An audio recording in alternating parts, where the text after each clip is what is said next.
Welcome, everybody, to We Geek Podcast. Today is January 8th, 2021. This is our first podcast of the year. My name is Adam, and joined always by my good friend Logan. I was going to say, how much have we changed in 2021 already? I didn't mean to say that. It's been a week, dude. It's been a year. It's been a year already. I'm fully convinced this is just the Coda to 2020. 2021 hasn't actually started yet. You're right. Oh man, dude, it's where do we even begin this week? Start with the treason? Do we? Insurrection? Where do we go? Where do we start with this? Because that was the thing. Good news. Let's start with some good news first. I'm thinking. Okay, good news. It actually wound up snowing some here today, so very excited. That was good news. That's good.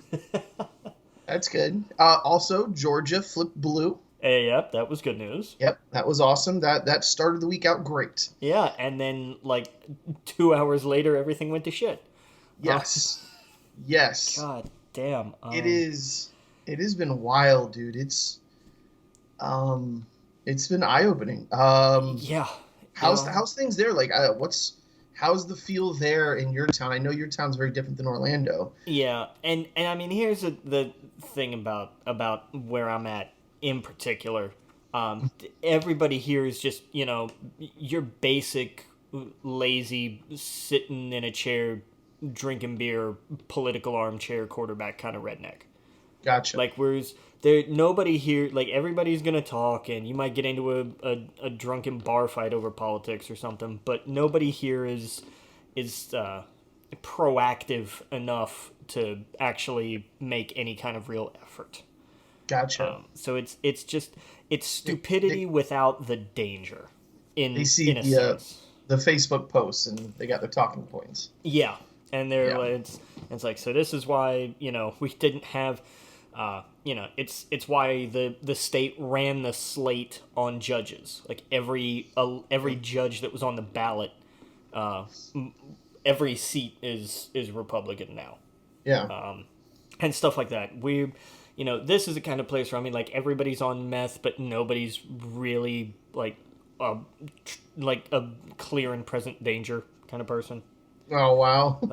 If you set them on fire, they're going to be mad at you, but, nobody is really going to, start anything just over political differences. They'll yell and they'll cuss and name call and stuff, but that's really about it. Nobody from around here was... first off, they wouldn't even bother to make the trip to D.C. the other day, let alone, climb all those steps. That was just never going to happen. I'm glad they didn't, because everyone that went there is getting tarred and feathered now.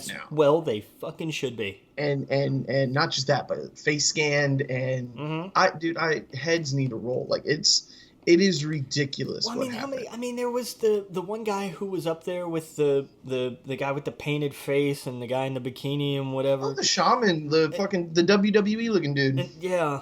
But one of the guys that was always in those pictures had his work ID hanging around his neck. Oh, dude, this is... how stupid. And then how many of these people have gone on Twitch or Facebook or Twitter or Instagram to apologize for everything? And it's like, dude, This is natural selection at this point. It's one of those things where I feel bad mostly for their friends and family who have seen these people slowly decay into garbage and their brain just be melted by this poison from QAnon. I legitimately feel bad for... There was a lady there today, or Wednesday, who was stampled upon by Trump supporters. Yeah. While holding the Don't Tread on Me flag. Yeah. She died. And the family is I think they said they were suing or something the government or Trump, but they're so upset because they're like, we've watched her go from a normal person to just become so radicalized where she thought she should drive to Washington D.C. and participate in these treason, the treason essentially, right, or whatever you would call it. Yeah. And it sucks. They lost a loved one. Um, and it didn't have to happen. Like none of this is so pointless. This was all riled up for no reason. This was just a ceremony thing, right? Like this was such a This was in no other presidential election in history had this been anything more than just boring procedure. This is no. one of those things that, if you're in an office or something, it's one of those, oh, we got to go to this meeting. Oh my god, we got to sit here for 2 hours and do this meeting. Like it was that kind of thing. It was a procedural by the numbers, nothing's going to change. It was a formality. And Yeah. it continued to be a formality because nothing changed, and Yeah. nobody overturned an election because they lost. Get over it. Well, things did change. People lost their lives, and that's like it's wild to think that, like, for example, the lady who was shot there, that was what came out, right? Yeah. Right out of the gate, that a woman, a veteran, 14 years, was shot. And some of the social media, like, you can tell she's radicalized. She's upset. She's legitimately upset and believes these wild conspiracy theories about a cabal. And I'm not even going to go into them, but I'm sure you listening, you know what I'm talking about. And when you storm a Capitol building, you're asking for your execution at that point. I mean, how many senators? All of the senators were there, right? All of the senators, the vice president. I mean, there's only a few other high politicians missing from that, and that's Trump, right? Yeah. And you're going to storm the Capitol building with the vice president inside, with all of the senators, and try and make your way to them. You're gonna get shot. Unfortunately, it's sad. It's terrible. And then on the flip side, so you have a veteran who essentially turned on the country and did what she did. You also have a veteran who was the officer there, right? Yeah. He died for his country. Yeah. That's the big difference. Like, I looked at those two stories and I was like, this is a tale of two different people, two different Americans. One so radicalized that they wanted to rise up and whatever she thought she was going to do, storming Congress, and the other one who selfishly died while his co-workers were taking selfies with the traitors, right? Like, it's so beyond the pale of, like, this is fucking crazy. Yeah. I mean, to have seen, how many of these people, I mean, how many videos have we seen where as they're trying to storm the first set of doors, the outside doors, and how many videos now are we seeing where the cops just opened the doors and stood aside? Yeah. Like, I mean, yeah. I mean, is it because they recognize some of these people from the other shift? Like, there is no doubt in my mind that. Well, it's just obvious. This was one of the biggest security fuck-ups of all time. Oh, no question.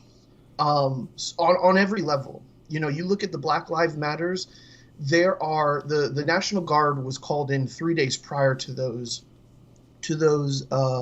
events. Now, what you think of that, if you think the National Guard should have been there in force or not, that's one story, but that's not what happened here. There was none. Zero. No, Zip. There was just the police. And they were a few of them at that. And when you look at the reports, they were saying that the police turned down the National Guard. Mm-hmm. And then when all hell broke loose, they couldn't get the Department of Justice on the phone. Literally. Department of Defense. Yeah, Department of Defense, yeah. Sorry. They couldn't get them on the phone. Like, there's stories of senators in there calling their governors, calling the Maryland governor, send the National Guard. They're trying. They're like, hey, we're trying. We're told we can't. We're waiting for a phone call back. 2 hours go by. Like, it's so crazy. Yeah. This was a failure on every level. Yeah. It's crazy. And I mean, you think about the difference between, the Black Lives Matter protests we're going to be out here in the streets chanting, holding signs, making noise, and then they called in, I mean, we had the what were they, the blank uniformed Gestapo, pretty much, mm-hmm. that nobody knew where they were from. They had nothing identifying on them, and they showed up and had no problem with tear gas and rubber bullets and batons and what have you. But when these people all show up with a clear message, a clear, distinct, we are coming for you message. 500 of the 2,000, I think it's DC Metro Police were there, of a quarter, and that was it. That was all they had. Yeah. There's the video of the one officer inside who's got his baton and he keeps backing up because he's looking at this, just this endless stream of people coming in. Him, I don't blame, because he's standing there he's looking around and there's nobody. He's got nobody. What's he supposed to do? Is he gonna stand there and these people are gonna run him over? He's trying to figure everything out and do his job while also not, just tossing his life away. Him, I don't blame. The people the people in police uniform, moving the barricades, taking selfies with these insurgents. I saw an article from The Nation, quoted a woman that was there, screaming, "This is not America. They're shooting at us. They're supposed to shoot Black Lives Matter, but they're shooting the patriots." Yeah. That's their mindset. That pretty much sums up everything that's been said. Yeah. And context matters, right? Like when someone is protesting Black Lives Matters, they're protesting because a voice is not heard, right? They're all they're asking for is they want their lives to be treated just as equally as everyone else, right? Yeah. This protest was because these people took an L, and they were lied to about why that happened. Yeah. These people essentially were protesting because they wanted to silence voices.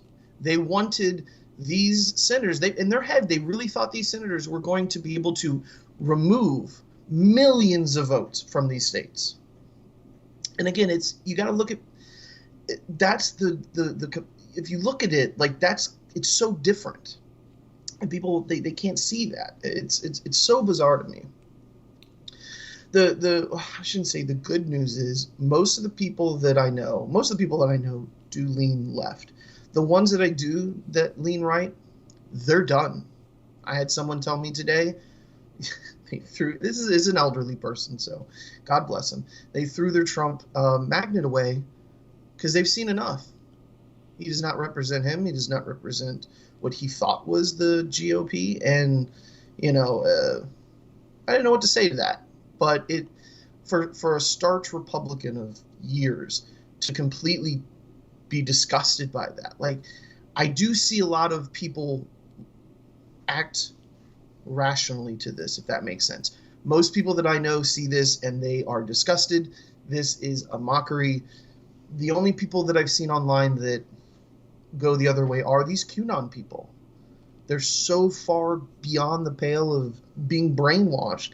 I don't know what to say to these people. I will. There's still the part of me that wants to look at everybody who is just now deciding, oh, now he's gone too far. No doubt. That's really exactly what I'm thinking. I just want to shake these people and say none of the rest of this was enough. Like this wasn't about trade policy or a stance on tax cuts. Look at everything that's happened. And you couldn't, the human rights violations weren't bad enough. The racism, the bigotry, the sheer out-and-out stupidity and disdain for veterans wasn't enough. Right. But, the disabled. Right, especially. But I mean, I get it. This is how, when you're dug into an ideology like that, it does take some extreme measure to force you to snap out of it. So I will, at least be somewhat celebratory, I guess, that they're finally coming around. But I'll always encourage someone to have that journey, to realize their mistake, even if it is last minute of the game. But yeah, it's so bizarre to see. I never thought Trump represented the Republican Party. I have a bunch of issues with the Republican Party. I have a bunch of issues with the Democrats as well. But this was this wasn't even a part of those two conversations. When I think when I saw him when he started his campaigning, he started it off the backs of saying that Barack Obama wasn't an American. That's kind of where he started, right? He's always been a part of the The pop culture, but yeah. that's really where people that embedded racism they were singing his tune, or he was singing their tune, you know. And it's it's not what, like, I don't want to be like, I told you so, right? It's not, that's like, but like we tried to warn you. Yeah, I think Like, that's the better way to put it. Yeah. yes, yeah. I was surprised these people got as far as they did. I think everybody is. I was not shocked that this happened. I was surprised they got as far as they did, because I've always thought that there were things put in place by our government to make sure that no one could get that far inside of the Senate. There are things and procedures and protocols, but those are all Ooh. overseen by people.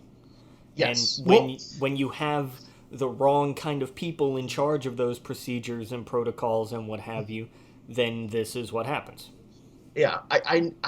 I'll say this. I know people who are a part of that kind of protocol, and this was dropped on every level. This should have never happened, and internally heads are going to roll. They're doing an investigation. They're probably not announcing it, but they are definitely. Maybe they'll wait until he leaves to find out exactly what happened. But I saw what the police chief quit right the day after. Well, no, he announced his resignation effective the 16th. Yeah, it's one of those, like, I'm going to be resigning. It's not, Yeah. I'm leaving right now because I'm completely inept and totally incapable of managing a situation that everyone in the freaking world saw coming. Yeah, and by the way, the National Guard is there now. They are there in droves. Yes, that's all I can say. There's tons of them there right now, and of course they are, because they're getting ready for what is it, the 20th? Yeah, the inauguration on the 20th. Yeah. And if you don't think these people aren't crazy enough to try something like this again, right. I'm definitely. What's the saying? Don't underestimate the power of a group of dumb people, or something, like the large mass of idiots, like that. I would not. I definitely wouldn't. But it's not going to be a walk in the park like it was the other day. And it shouldn't be. I always think the Capitol should be guarded like that. I don't think anyone should walk in there and hurt a politician, regardless of what you think of them. Most of the world hated Mitch McConnell, right, for the last couple of weeks. Well, they have for a while, but you know what I mean. Like, but I don't want someone to go kill him. No, like that, no, it's so beyond the pale of normal.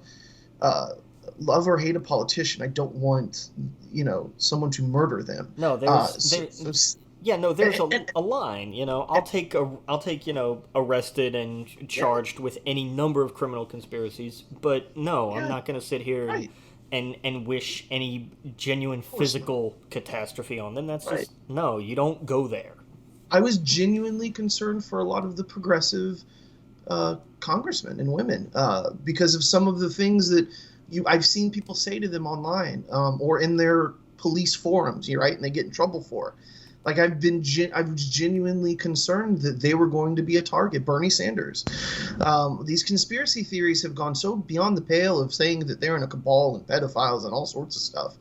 I was genuinely concerned. And I'm glad nothing happened to them. I feel terrible for the people that lost their lives. But at the same time, like, if you know someone in your family that has gone down this rabbit hole of conspiracy, and I'm talking about like aliens and stuff. Fun conspiracy theories can be fun, right? There's nothing wrong with that.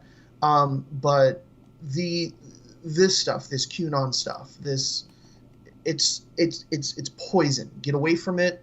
It's gonna rot your brain. You're gonna lose your family members, your friends. No one's gonna want to talk to you anymore. Do something else. If you want to get into politics, get your news from reliable sources. Don't let 4chan make a troll, like, they're straight up trolling these people, and they don't understand that. Yeah. They don't understand that. I have to believe that most of them don't even know that that's where this came from 8chan.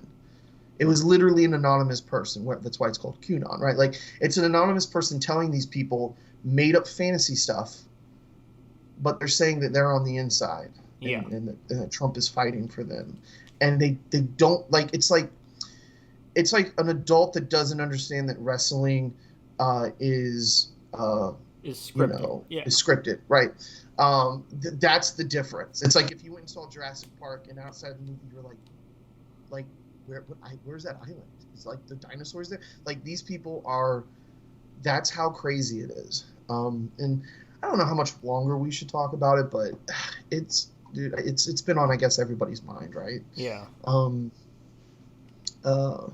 it feels good to kind of talk about it because, I don't want to throw up salad on Facebook or anything like that. Or whatever the phrase is. Yeah. It doesn't make sense. But yeah. And the quote you're looking for, it's actually a George Carlin quote, which is perfect. Never underestimate the power of stupid people in large groups. Exactly. Yes. Oh yeah. Yeah. It's wild. It's absolutely wild. And yeah, I don't think they are either. That's why you're going to see on the 20th, there's going to be a lot of military there, a lot of police. Yeah, they found pipe bombs there. They did, These people, and nobody's really talking about that. They found explosive devices at both the DNC and RNC headquarters. Oh yeah, they are Trump, and that's the thing. I'm saying Trump because he is so when he's reading off 4chan posts on television as if they're real. Because he's like, well, I heard this. Or, I'm sorry, it wasn't on television. It was in that phone call with Georgia. Yeah, he was straight up reading conspiracy theories from a website from 8chan or 4chan. Yeah. So, like, someone's giving him that information. That's what's so crazy. That's what's so insane. You would think that people on that level would immediately turn that stuff away. Like, no, I'm not going to go and bring this up in front of people. And it's just, oh, dude, it's absolutely nuts. Twitter banned his account today.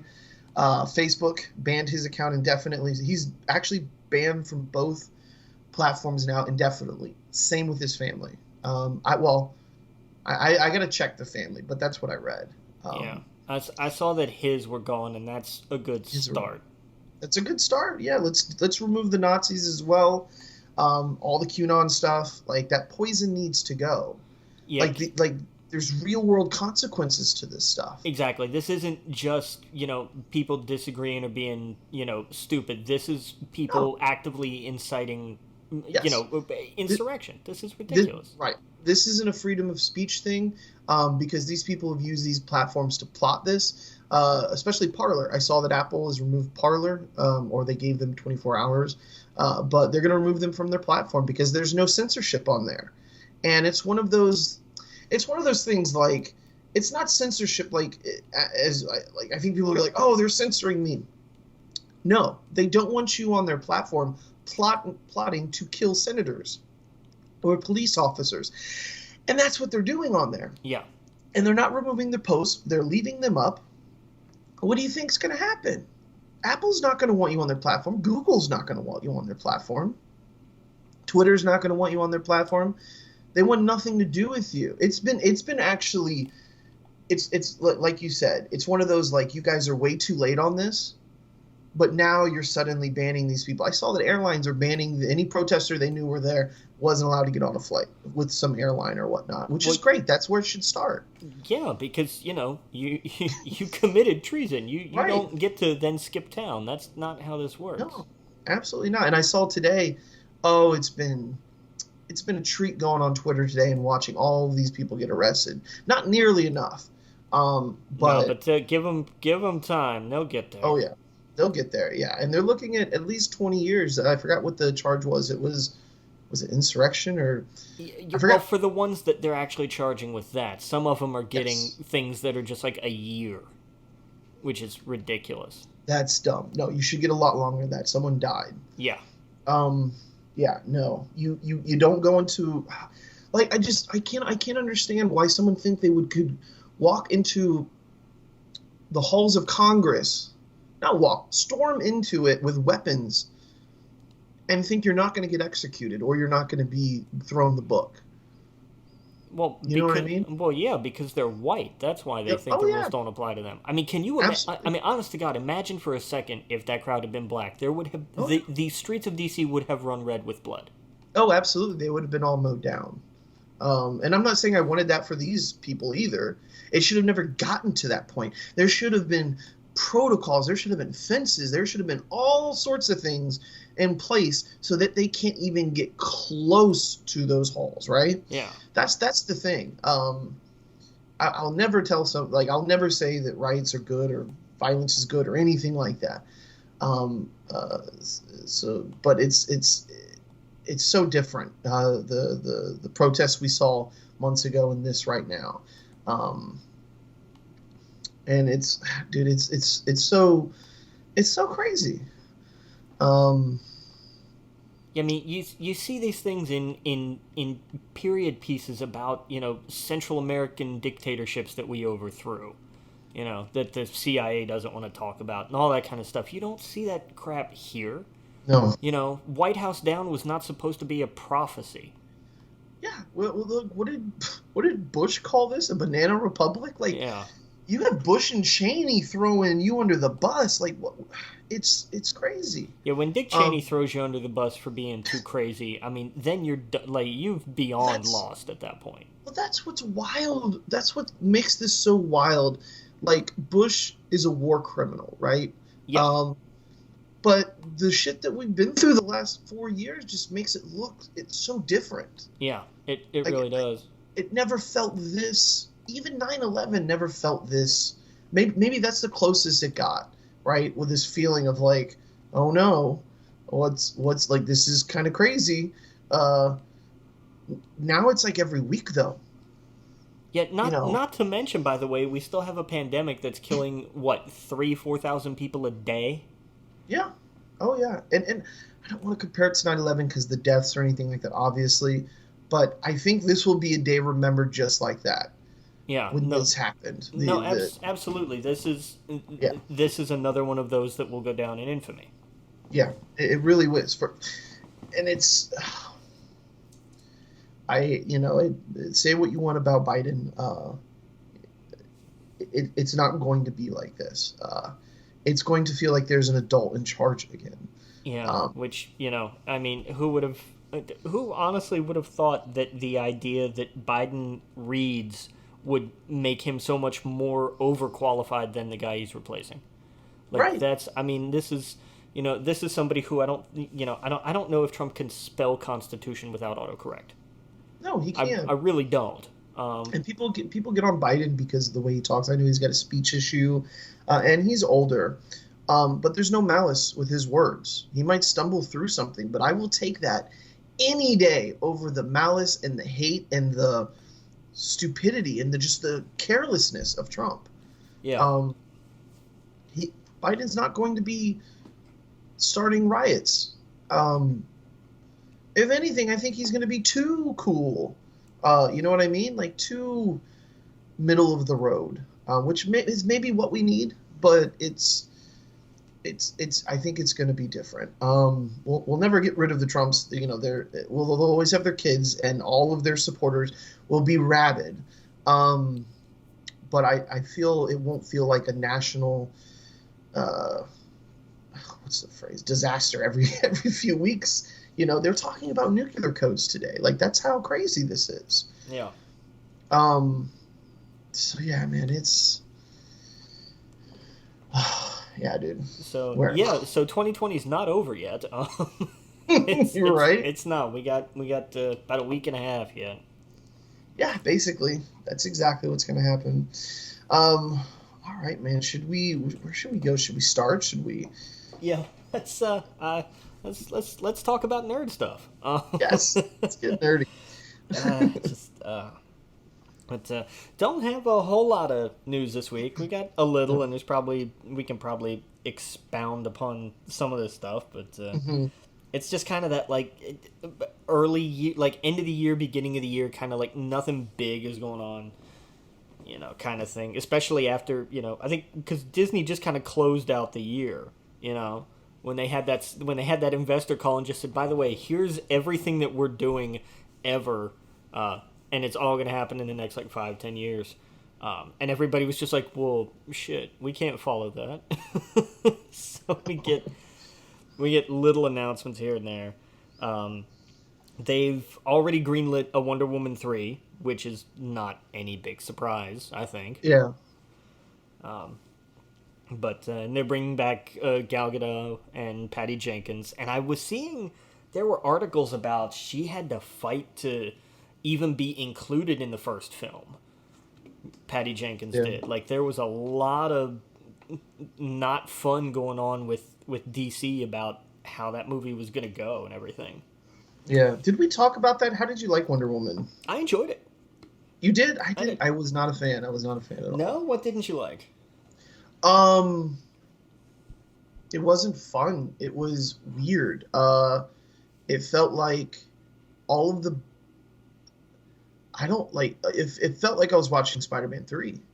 Honestly, that's the best... Or like... it felt like the Iron Man 2 of the DC universe.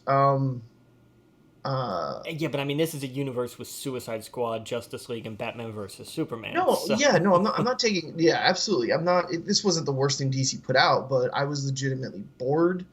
I thought the plot was just weak. Like, the whole time she's... Like, her whole thing was she needed to have her boyfriend back. And it just didn't feel like Wonder Woman to me. Like, I really wish that in this movie they would have moved on from Steve Trevor. Well, that was what this movie was. Yes, but it just felt pathetic. And that's that's not how Wonder Woman should feel for most of the movie. Like, it just felt weird. Like, she couldn't move on from this guy for how long? And I get it. That's the idea at the end of the movie, but I just didn't like it as a plot point. I wish, we're right back to where we were at the beginning of at the end of the first movie. I feel like they literally made it where nothing was different. So I felt like there was no, I don't know. I feel like we're right back at square one. And I don't know. It just, I get, like I said, the goofiness, especially of, what's her name? The Cheetah. Oh, Kristen Wiig. Kristen Wiig, yeah. She was too goofy. Like, she was... If like her whole confidence boosting, it really reminded me of when Peter Parker got the Venom suit, right? But she didn't break out and dance, they were literally. She was literally jealous of Wonder Woman's shoes. Like, this just felt so stupid. Like, I don't know. It just felt dumb to me. Like, that's not what I want from a Wonder Woman movie. And then we literally had a cat fight at the end of the movie. Like, it just. There were so many choices that I did not like. Does that make sense? I don't want to sound... I get what you're saying. I love the idea of the first one. I love the World War I stuff. Yeah. The whole scene where she's in the trenches and stuff like that. I really like the first movie. The fish out of water. That stuff was so much fun. Her and Steve Trevor. Like, it was a really good... They really meshed well together. This whole idea that, like, he was in some guy's body, where'd the other guy go? I mean, I don't have like that's it, and that is one of the things that even I take away from that. Just kind of going, they never even addressed that in the movie. They didn't. No, and they just both played it off like nothing was wrong. Well, okay, I guess screw that guy. I'll be him for however long. I don't know. It just. There were so many choices. And again, they were not like egregiously bad. I'm not like offended or whatever. I was just bored by it. I was like, these are some weird, I would just remember thinking, these are some very odd choices. I kind of wish they would have like, they should have like latched onto one thing and stuck with it. The idea of him being back, maybe if that was most of the movie, but then you have Kristen Wiig and then you have, what's his name? Max Lord? Yeah. You have all this other stuff. It's just, they should have focused on one of those things. Like, if they would have just focused on him coming back, it would have been way better. There should have been one villain. Remove the other one. It's like they don't know what to do with multiple villains because they feel like they didn't. What even happened to her at the end of the movie? Actually, we shouldn't get into spoilers, but I don't know. because the whole everybody tied into the overarching theme of you can't just take the shortcut. You have to put Right. in the work. You can't just say I want this to be a thing, and And there it's a thing. he, Because if yeah. you go at it with that mindset of just, well, I said it's a thing, how come it's not a thing? Then you wind up with a few thousand of your friends storming the Capitol building. Right. No, I get it. I get the allegory of him also being Donald Trump. Like that was the whole idea of his Yeah, character. except he had Uh, empathy. Right. Well, at the end, but he just wanted more. He was so greedy. He just wanted to get more and more and more. And just why can't I have it all? And I'll just tell everybody I'll give them what they want. And I totally get that. Focus on one of those things, because then we go to Kristen Wiig getting jealous over Wonder Woman's shoes and being goofy, and like now she's trying on clothes and stuff. It was so all over the place. For example, the opening scene, I'm sorry, scenes, one of those should have been cut, right? Like that whole long thing at the beginning should have been gone. They should have opened it up with the mall thing. No, I disagree, because I think the opening exists for two reasons. The central to the movie theme is so that she learns, you can't take the shortcut, because that sets up the tone Right. for the entire movie. The other reason it was done was because this was supposed to come out in the summer during the Olympics.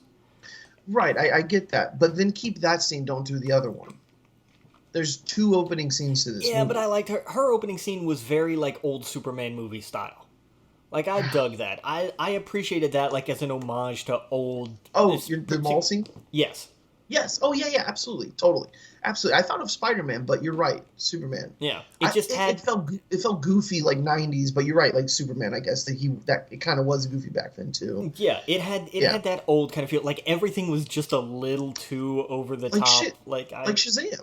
Almost like Shazam. Yeah. And see, that's where if they would have had the movie feel like that for the rest of the movie, like I just wish it focused on one thing.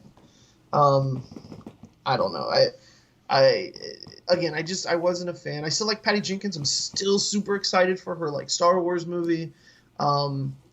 This was not for me. I hope that in the next Wonder Woman movie, it is totally divorced of this stuff. It is in the future, and we are moving forward. And just pick one plot, one plot. This. There's other franchises where I love it when they expand. I feel like Marvel expands so beautifully. Like they have no trouble adding characters and villains and everything else. But DC, it feels weird. It feels like Spider-Man 3, where it's like, wow, what do we even do after this now? And I don't want them to reboot Wonder Woman or anything. I think she's great. So I hope in the next one that it's just really focused. And it's past this stuff. If that makes sense. Yeah, that's a bummer, because I enjoyed it. I liked, because what I saw with everybody was their character development. Seeing what Cheetah went through, and how she felt, and how that was a double-edged sword. Mm-hmm. It wasn't just, oh hey, now I'm pretty and popular and everybody likes me. It's that whole thing of, oh hey, now the creeps notice me too. What the hell? I didn't sign up for all this. Yeah. I like that they layered it. It wasn't just, she didn't just turn around and flip her hair and suddenly she was a supermodel. Like there was actual thought put into all of that. And I genuinely appreciated that. Yeah. Yeah. But I don't know. I liked it. I enjoyed it a lot. That's good, dude. I mean, that's cool. I'm looking forward to the next one. Yeah, I do agree, though, that they have to, like, this next one has to actually move forward somewhere. We can't keep going pre-Justice League with this anymore. Like, it has to move on. For sure. Oh, yeah. Yeah. Oh, yeah, absolutely. Cool.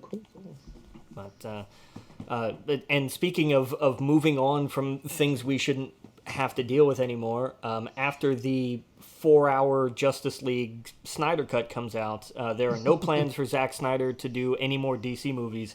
Thank God, hallelujah, praise everything. Yeah. Because that was something we don't need ever again, ever at all. I don't want to have to put up with that anymore. It was just bad. Yeah. Right. But let's see if that sticks. That's the other part of that. They may suddenly decide, actually we want him to come back and, do I don't care what. I don't want him involved with any more DC stuff, because for my money that's always been the problem. But yeah, I don't know. I'll take my wins where I can get them.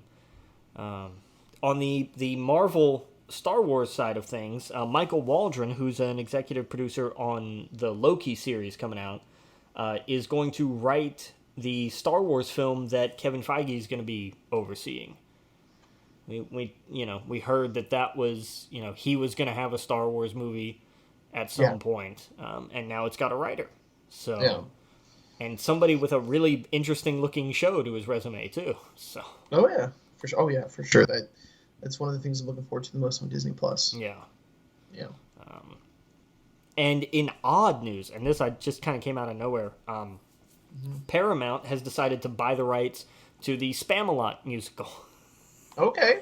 Which was the one, Eric Idle just kind of sat down one day and just said, hey, I think there's an idea for a Holy Grail musical.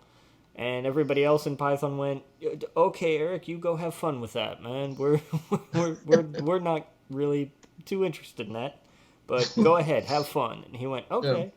Yeah. And so he wrote Spamalot, and Paramount has the film rights to it now. Casey Nicholaw is going to direct it, and I think Eric is also writing the script, or the screenplay, or what have you. But so that's just in weird movie news that you didn't ever know we were going to be talking about. But right, Spamalot.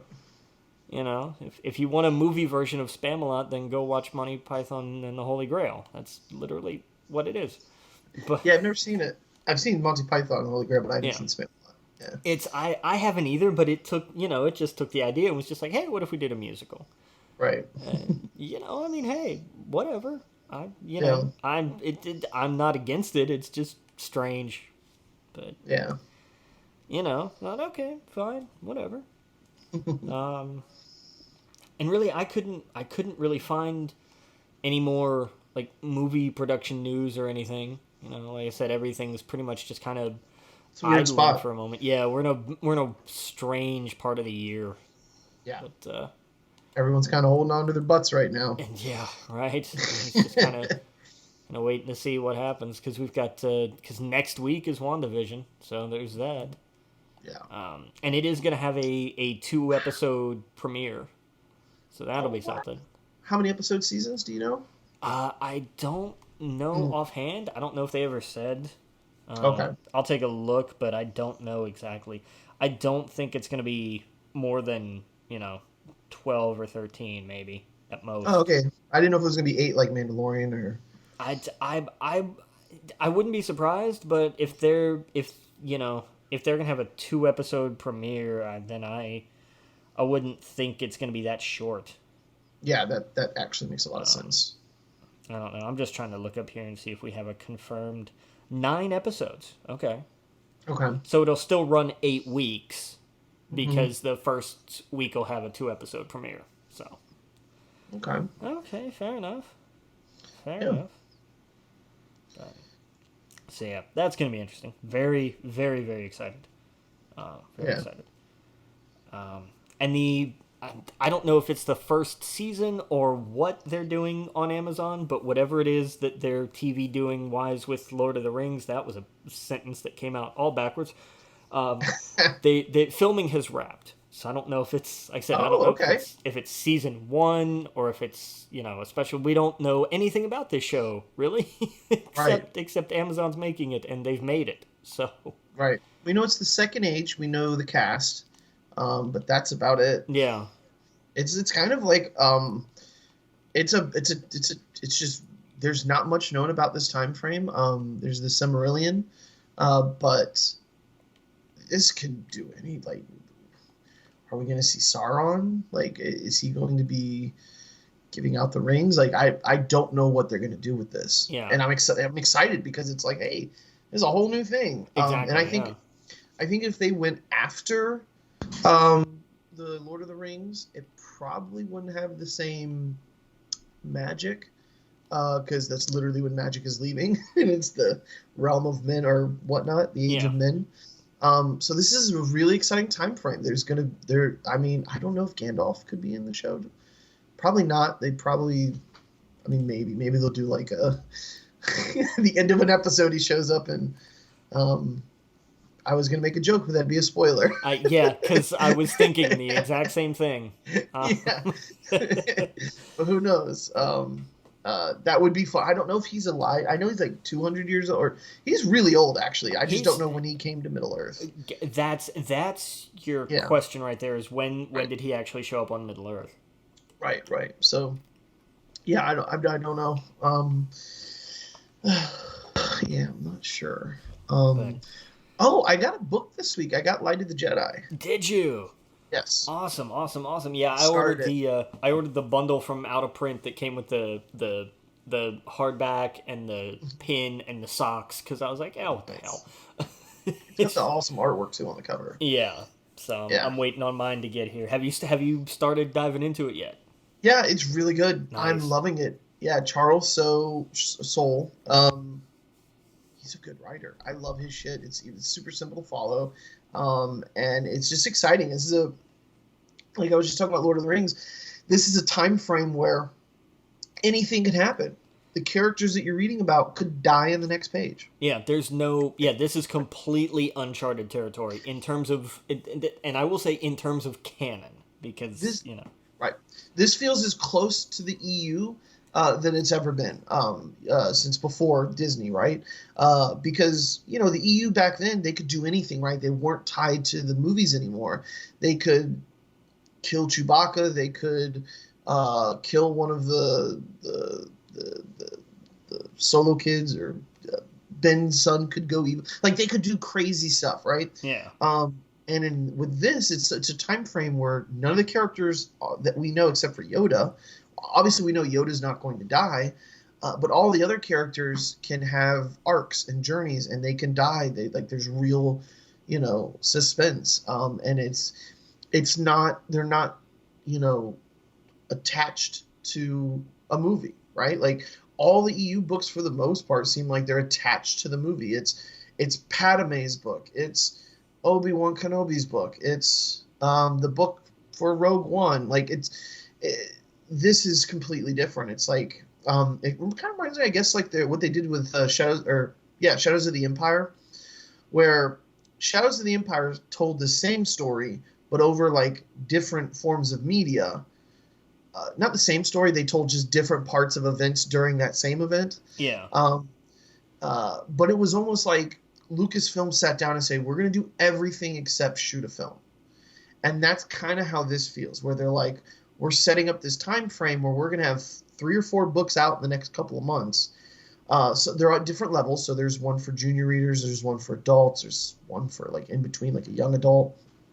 And then there's 2 comic books, and it's all going to be the same time frame. So I only know, I haven't read the juniors book, but I just have a little bit of a couple of chapters of Light of the Jedi, and I love it so far. It's something happens at the beginning of it where I don't want to say, well, they've kind of talked about it. There's an event that happens in the galaxy, and it doesn't just happen like one place. It happens in a lot of places, and it's major for a lot of reasons, and the Jedi feel like straight up knights when they show up, if that makes sense.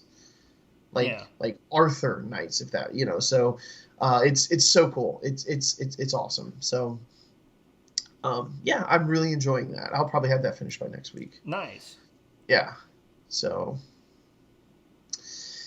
yep. Very cool. Very, very cool. Yeah.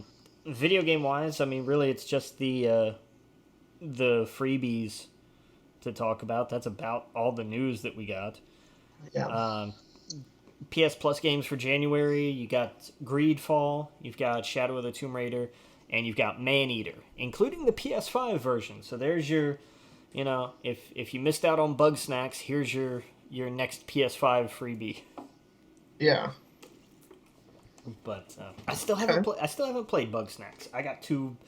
I've been too sucked into Valhalla. Like I can't. How's that been? I've I cleared the story, and now I'm just going through and doing everything because I love the world. I love the quirkiness of so much of it. I love the play style. Like, I'm absolutely thoroughly enjoying it. Oh, okay. Yeah, I'm probably gonna do that after the podcast because uh, I've I did like the first little mini boss. I think it's still in the tutorial area, right? So Yeah, pretty much. yeah, it's just showing you that. I've been super busy this week. I'm on season 3 of Yellowstone, which is just so good. Oh God, you and my mom both. Oh, your mom likes it? Yes, Well, I dude. mean, it's it's Kevin Costner, and it's old Yeah, west ish. Like, it's got that same right. kind of, because she was also a big Longmire fan too. Yeah, yeah. They're fighting for the land, and it's this family on the land. It, Yeah. in a weird way, it reminds me of what's that movie with Brad Pitt, Legends of the Fall, right? Where you have this like just fucked up family, um, and it's it's nothing like that movie, but it just sort of reminds me of it for some reason. Fair enough. Um, but yeah, it's very much it's not as crazy as Breaking Bad, but like crazy shit happens Right. to where you literally can't turn it off, and it's definitely a show. Like, yeah, I could see definitely a lot of older people would like it. I told my mom about it, and she binged it in a couple of days. She couldn't stop. She called me. She's like, Adam, this is so good. Why didn't you tell her? I was like, I don't know. But yeah, that's been really good. I've been Nice. watching that. Yeah, Nice. with a friend. So we'll watch a couple episodes and then watch every day, basically every night now. So we should be done by the end of this week. There you go. Yeah. Um. Uh, on the games with gold side of things, the two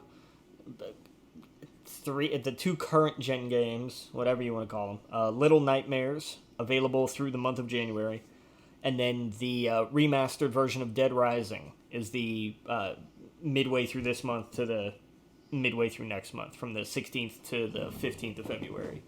Yeah. And the backwards compatible stuff, the first half of the month, King of Fighters 13, because I forget how many of those there've been.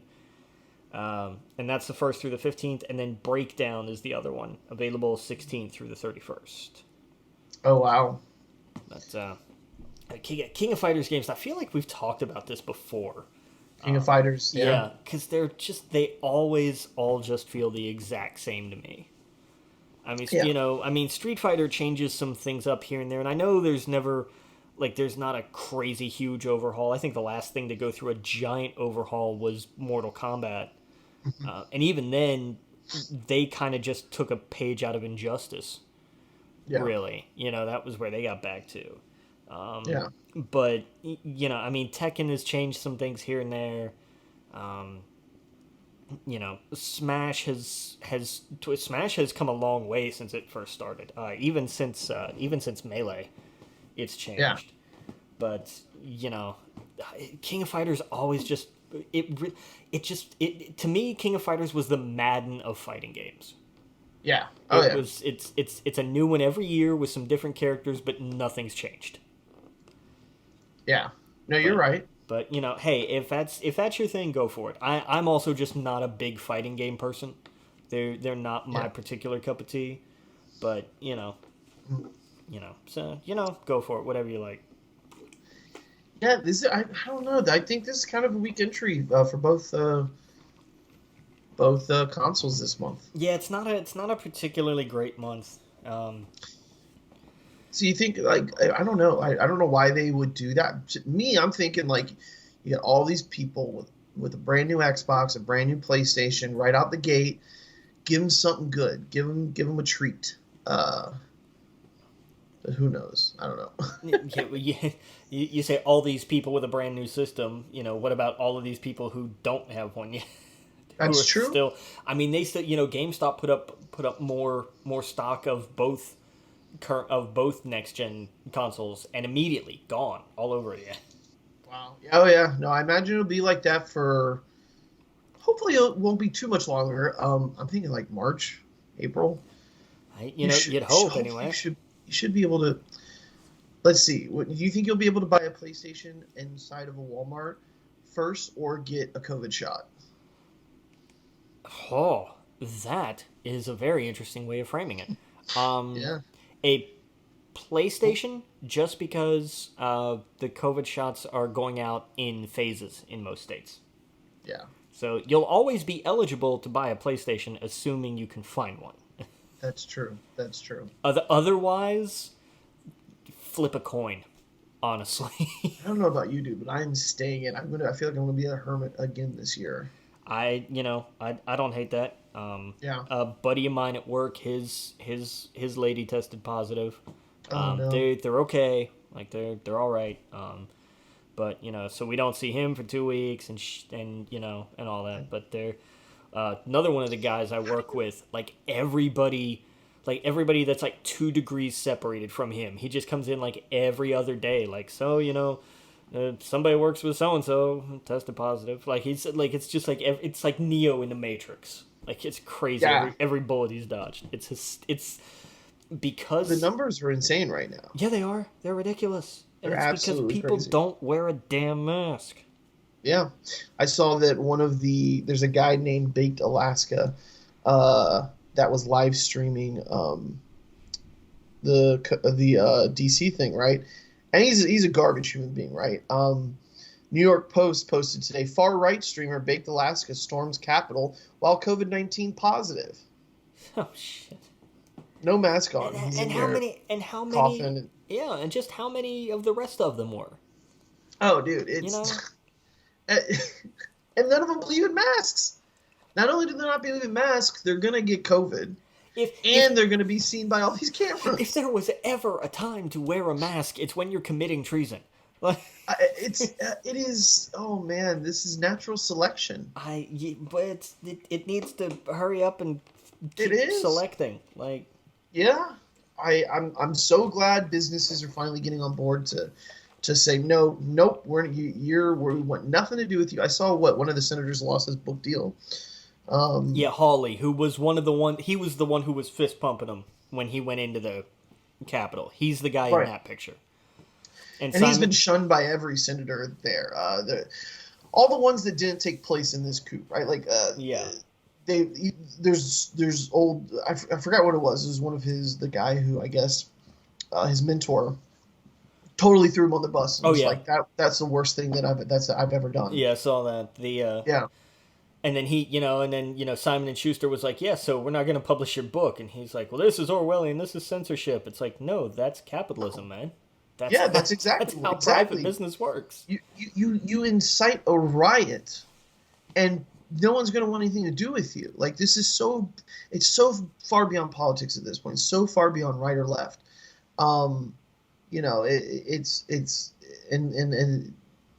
like I said, most people I've seen and talked to are like, fuck those people, fuck this whole thing. Like, this is so far beyond. It's gone so off the edge at this point. Where you what's crazy is you see the guy Matt, what's his name, from Florida? Oh, Gates or whatever. Gates. Yeah, literally, they're just chased out of the Senate. They come back and they have the audacity to quote Washington Times and say that it was Antifa that was there. Yeah. It was like this, like when he gets on the Senate floor, and the whole world's watching, right? Because no one watches this normally, but because of what happened, everybody's watching. Oh no, C-SPAN's ratings the other morning at like 2 a.m. or whatever when all this was going on must have been astronomical. Oh yeah, and the whole house boos him, right? Yeah. And of course, what happens is that website takes down the article because there's zero truth to it. Yeah, none. but they left the tweet up. They did? Okay, because I know they took the articles completely offline now. I hope that every time he's in front of Congress, like I wish these senators would just like talk to the camera and be like, put the camera on Matt right now. I want everyone to see his face. This guy read to you fake news after being chased out of the Senate because there were people storming the Senate because of fake news. Yeah. Like, these are the people that need to be booted at this point. Like, and it's one of those, like, if you're going to vote a Republican in, whatever, that's your vote. Don't vote these crazy fucking people in, right? Don't vote these nut jobs in that sit there and lie about fake, like, right to our face, literally an hour after they're cleaning the blood off of the steps. from someone being shot and killed because she was radicalized. You have the audacity to go on there and spew this stuff that you have no evidence of. The website had there's no link to any sort of evidence. It's crazy. It's absolutely crazy. Sorry, I didn't mean to go off there, but it's so beyond the pale of what's normal. Yeah, I mean, it's ridiculous. Yeah. Well, there's really no more nerdy news this week, is there? No, it was for on that front, it was a slow week. Yeah. Yeah, so I guess we'll be the next. I watch some Yellowstone. Watch it with your mom. Ask her if she'll start it over. Yeah, it'll be fun to talk about. I think. I'm still chugging through Clone Wars. I'm almost through season 3. Dude. Okay. I am making progress. Let's talk about that. I actually started Clone Wars the chronological order, right? That's what you were doing. Yeah. I'm in season 1, but it jumps to season 2 for like 3 episodes, and then season 1. Yeah. What I've also been doing is I found a YouTube channel that has all of the DVD extras. Oh, nice. Yeah. So what I'll do is I'll watch that and then watch the season. Even though it jumps around through the seasons, but for the most part, it kind of like there's a whole chunk of the first season you watched in order. But it's been really interesting seeing Dave Filoni and them talk about the growth of the show, the growth of the characters, how they came up with this idea, or even like goofs where they're like, "Oh, we gave him this hilt on accident," whatever. Funny things like that. But dude, it's really cool. They'll sit there and do commentary about a lot of the episodes, a lot of the big ones. I think I sent it to you, so check that out. I know it's even more stuff to watch, but I really love that stuff. I love the behind the scenes stuff. Yeah, no, and I'm really digging the show. Watching this in the official Star Wars order definitely helped. Oh my God, did it help so much? Oh yeah. Yeah. But no, I've really been enjoying it and been able to see, because because you see stuff in Rebels, because like they have the tableau in, I think it's in the 3rd season, where you have the daughter and the son and the father. Yes. And if like, because that was my first introduction to that, and I was just like, okay, I heard this was something in Clone Wars they talked about, so they're bringing it up here. Okay, cool, I get it. They reach the Force on a completely different level. And then you see them in Clone Wars, and you're like, oh, no, these things are, basically minor gods, and they're also kind of terrible people. Oh, yeah. When I saw those episodes, I was like, wait, hold up. They've gone so crazy into lore with that. And it, like I said, behind the scenes stuff is really cool because they sit down and Dave Filoni talks to George about, like, well, what do you want to do? And he's like, well, this is kind of like, this is the deep stuff. This is the Father, Son, and the Holy Spirit kind of deal, or whatever, right? Yeah. for the Force. And yeah, dude, it's so good. And yeah, and like you said, it all beautifully ties in with Rebels.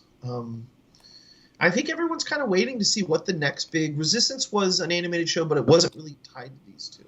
No, because it was. I mean, because it was tied into the sequel trilogy. Yeah. And everything. But I mean, Bad Batch is gonna kind of follow up. That's true. That's the Bad next. Batch is gonna, yeah. Yeah, that's their next animated thing, and I really think that after that is going to be the school. Like, I really think that Jedi Academy is going to be their next animated thing. I think that would be a great idea. I'm super excited for the anime stuff. I mean, that's going to be so cool. Yeah, that's going to be different wild and weird. Yeah, absolutely. But yeah, the Bad Batch. Yeah, you're right. I forgot about that. It's going to be so cool. You jumping from seeing Clone Wars, and I'm sure you'll probably do Rebels after that. I'll go back through Rebels again because I thoroughly enjoy Rebels. Yes, like, absolutely. And then to jump into the Bad Batch, that'll be fun. Yeah, dude. Yeah, I was doing that as well. Like, I went way down the Star Wars rabbit hole the last couple of weeks. Like, I have too many Star Wars books. Like, I have this bookshelf, and I'm like, I need to fill it with some books. Kind of went crazy. I had a bunch of old ones, but like I wanted some new ones too. So I have books for days now. There you go. Over the next couple of months, like I said, I really don't want to do much until we can get a vaccine, because especially right now, I feel like everybody's getting it. It's crazy. Yeah. But I can't wait until my Star Wars book gets here, because I had just finished. I need a new book to read. I just finished. I read Bob Iger's book, The Ride of a Oh, wow. Lifetime, and Oh, it's fascinating because it's not a biography. It's not a memoir or an autobiography or anything like that. It's really just here's kind of how I learned to succeed in business. But he oh. does it by telling the stories, and he tells there's a little bit about, what he learned when he was at ABC, because he started at ABC This before. sounds like it'd be a cool audiobook. I bet it is. I bet it I is. want to get that on Audible. I actually Um, have Matthew McConaughey's Green Lights. oh, nice. Yes, yeah, it's pretty cool. But go on about this though. Yeah, I'm super but interested. he tells the story about, how he started at ABC way back before Disney bought it. And Oh, coming up through, because back when it was ABC Capital, was it Capital Cities Corporation, I think, way I think back so. when, and came up through that, and it's not just here's what I did and here's how I did it. It's like, here's what I learned. Here are the Okay. lessons that people taught me, and here are the things that I understood. And then Disney comes in and they get bought, and there's all the time under Michael Eisner, and how all that went. And then the end of that's pretty much your first half. And then the Yeah. last half is him, as CEO, and it's split into thirds. It's when they bought Mm, Pixar, when they bought Marvel, when they bought Lucas. yeah. And then there's kind of a coda at the end about Fox, where it's just like, oh, and by the way, then I also did this. Yeah. But the thrust of the whole thing is that it's not just about, business savvy and this and that and whatever. It's about the people. Yeah. It's, he and, you know when Eisner was CEO, he and Jobs, famously fell out, and it was all over the press, and it was in the press, and that's why Pixar was looking to go somewhere else at the end of their contract and everything.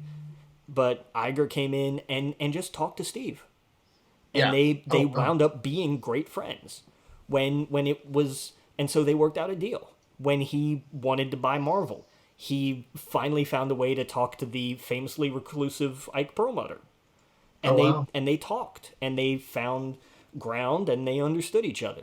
When he wanted to buy Lucas, he went and talked to George.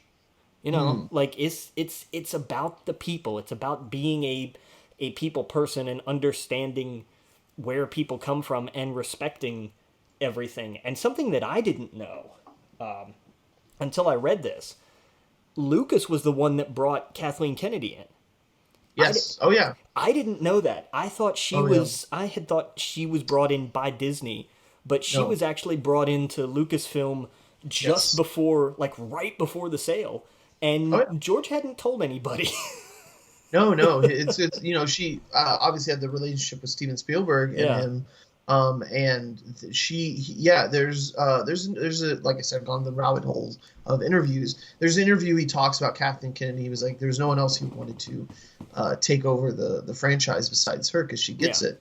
And say what you want, they botched a lot of shit, whatever. But she's done a great job. Look at The Mandalorian. I think so. Yeah. I think the movies, they could have done a much better job. Of course, we've talked about that a million times. They wish they planned things out, yada yada yada. Yeah. But I don't, and announcing all these new shows, I'm excited. So, yeah, George wanted her to be the one to do it. I'm curious though, because I'm sure she'll be there for years. I'm sure she'll be there for at least 5 to however many years. Who would you want to take over Lucasfilm if Kathleen Kennedy was like, okay, I'm retiring? Who would you want to take over Lucasfilm? I don't know if I've got an answer for that, man. I do. I mean, what, Filoni, I guess? Filoni would be my answer. That's fair. I mean, I'm certainly not going to argue with that, for sure. Watching these behind the scenes, it is so clear that Filoni is the Padawan and George is the master, and it's like he constantly goes out of his way to talk about, like, these are the conversations I had with George, and this is why this makes sense, and blah blah blah. It's so obvious. Yeah. There's probably other people that would get it before him, like probably Kevin Feige or, because at the end of the day, they care about money, right? They want someone in there that they think can. Yeah, but that was something else that was played out a lot in Iger's book that he talked about, was that these things are obviously already going to make money. So, That's true. So do them right. Like that was Yes. a big thing, because Feige was already a thing at Marvel. He was already producing films. So when they brought him in, and it was something else that he talked about. Everybody said, well, they're going to Disney-fy everything. Yeah. And that started with Pixar. There was always the worry that Pixar was gonna be sucked into Disney, and that was gonna be the end of it, and it was just gonna be a Disney company. And his whole, and something that followed him through his acquisitions of Marvel and Lucasfilm, that started with Pixar, was the idea that, no, why would we buy you for what you are and then change everything? That's just dumb. Yes. Speaking of Pixar, did you see Soul? Yes, I did. Probably one of my favorite Pixar movies. It is a Pixar movie, right? Yes, it is. Okay, yeah. It's probably my favorite Pixar movie since Up.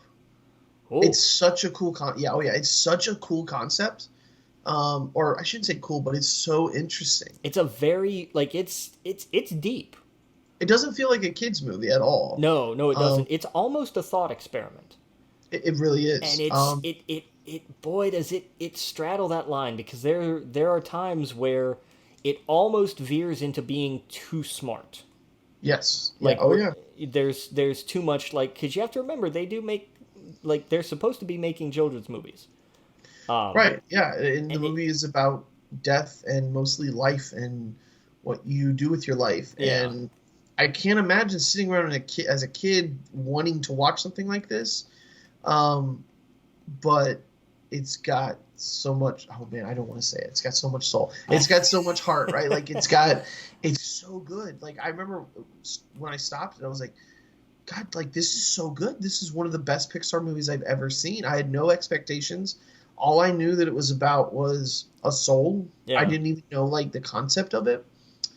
And it was so good. I really loved that everything that they did with their interpretation of, not just the afterlife, but the before life and all of that kind of stuff, all that sort of cosmological stuff, was anxiety. But it was very much just that to me looked like, and I don't want to say sketches, but this is kind of people just drew.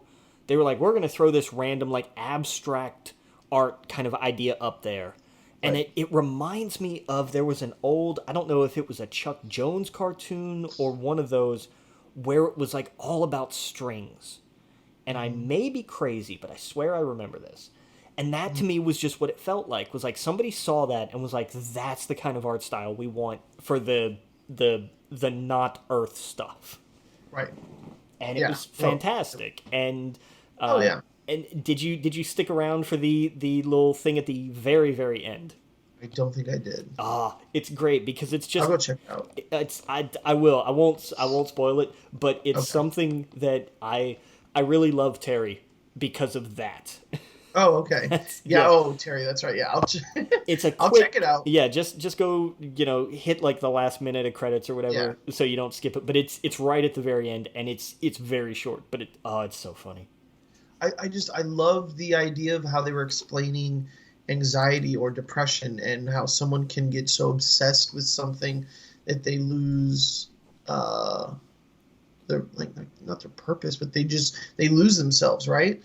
All of that stuff, and like you said, it's so abstract, but it's just, I was not expecting that. No, that was what was crazy, was how deep they went into, the fact that getting lost in what you do. It's all well and good, for a musician and what have you, because you're in the zone, which they do use that phrase, and it kind of made me cringe, but it works. But they also talked about you can get lost there, and you can get obsessed from that point, and it's the same. It can lead to the same thing as somebody who's stuck at a 9-to-5 job and they just can't get out of it, and it's just rote and routine, and it's just that kind of soul crushing nonsense. And Oh, yeah. it was really weird to see, not just the fact that they decided to have the giant ship Free Love Oh, yeah. surfing around That through was great. but that they were playing Subterranean Homesick Blues over it. I was like, Right. of every Dylan song to go for, that's the one you went with. I applaud that. That's bold. That's a bold Yeah. choice. It was so good. That whole that all of that was I absolutely loved it. The stuff with the mom, like there was so much stuff where I'm like, oh, this is good. This is not just that. Like every once in a while, I forget how good Pixar is, for whatever reason. I don't know why, but man, this was really good. So yeah, Yeah. if you're listening, go watch Soul. Soul's It's absolutely really good. worth it. And somebody at work brought this up. They said, it just did strike me kind of weird though, and this is only a mild spoiler. He's like, it did strike me as kind of weird though that for so much of the movie, Jamie Foxx's character is voiced by a middle-aged white woman. And I couldn't argue with that. Like it made me laugh too much, and I couldn't argue Yeah, with. that is funny. But Oh yeah, it's the only thing that I have to say is that his, because obviously, it's a Pixar movie. The main character goes through changes, just like every other movie. But in Pixar's, they do all kind of follow a similar roadmap, which is fine because they work. Yeah. It's all in the details. So I've never hated them for the trope of, look at Woody from Toy Story and all that. Right. They all kind of roll down the same path, but it's how they handle it in their own situation that's what makes them different and layered and really great characters. Yeah. I feel like he just kind of had he just kind of switched. I don't think there was a lot of.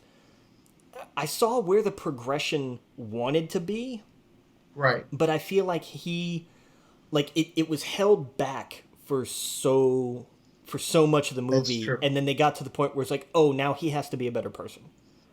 And it's Yeah. I feel like it was earned, but Yeah.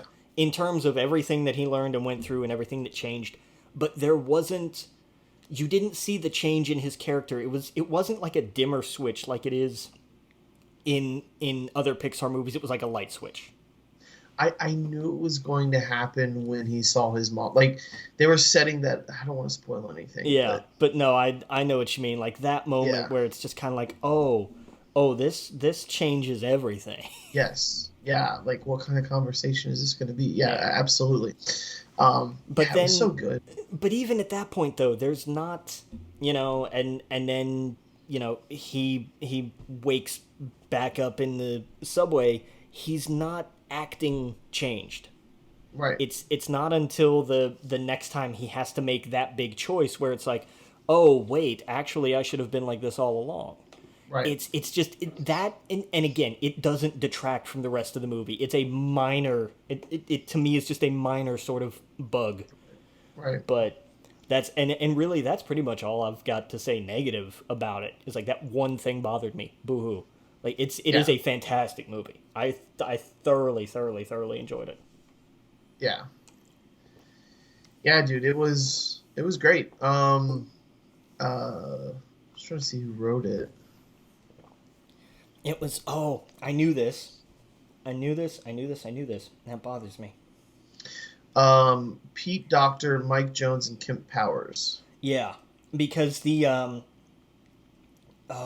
I think both of the writers are journalists. Oh, okay. Aside from Pete Docter, obviously. Kemp Powers wrote One Night in Miami, Star Wars Discovery, and then this. Yeah, it's not much on his resume. Yeah, it was Mike Jones was a writer for, I think, for Filmmaker. He was at IndieWire.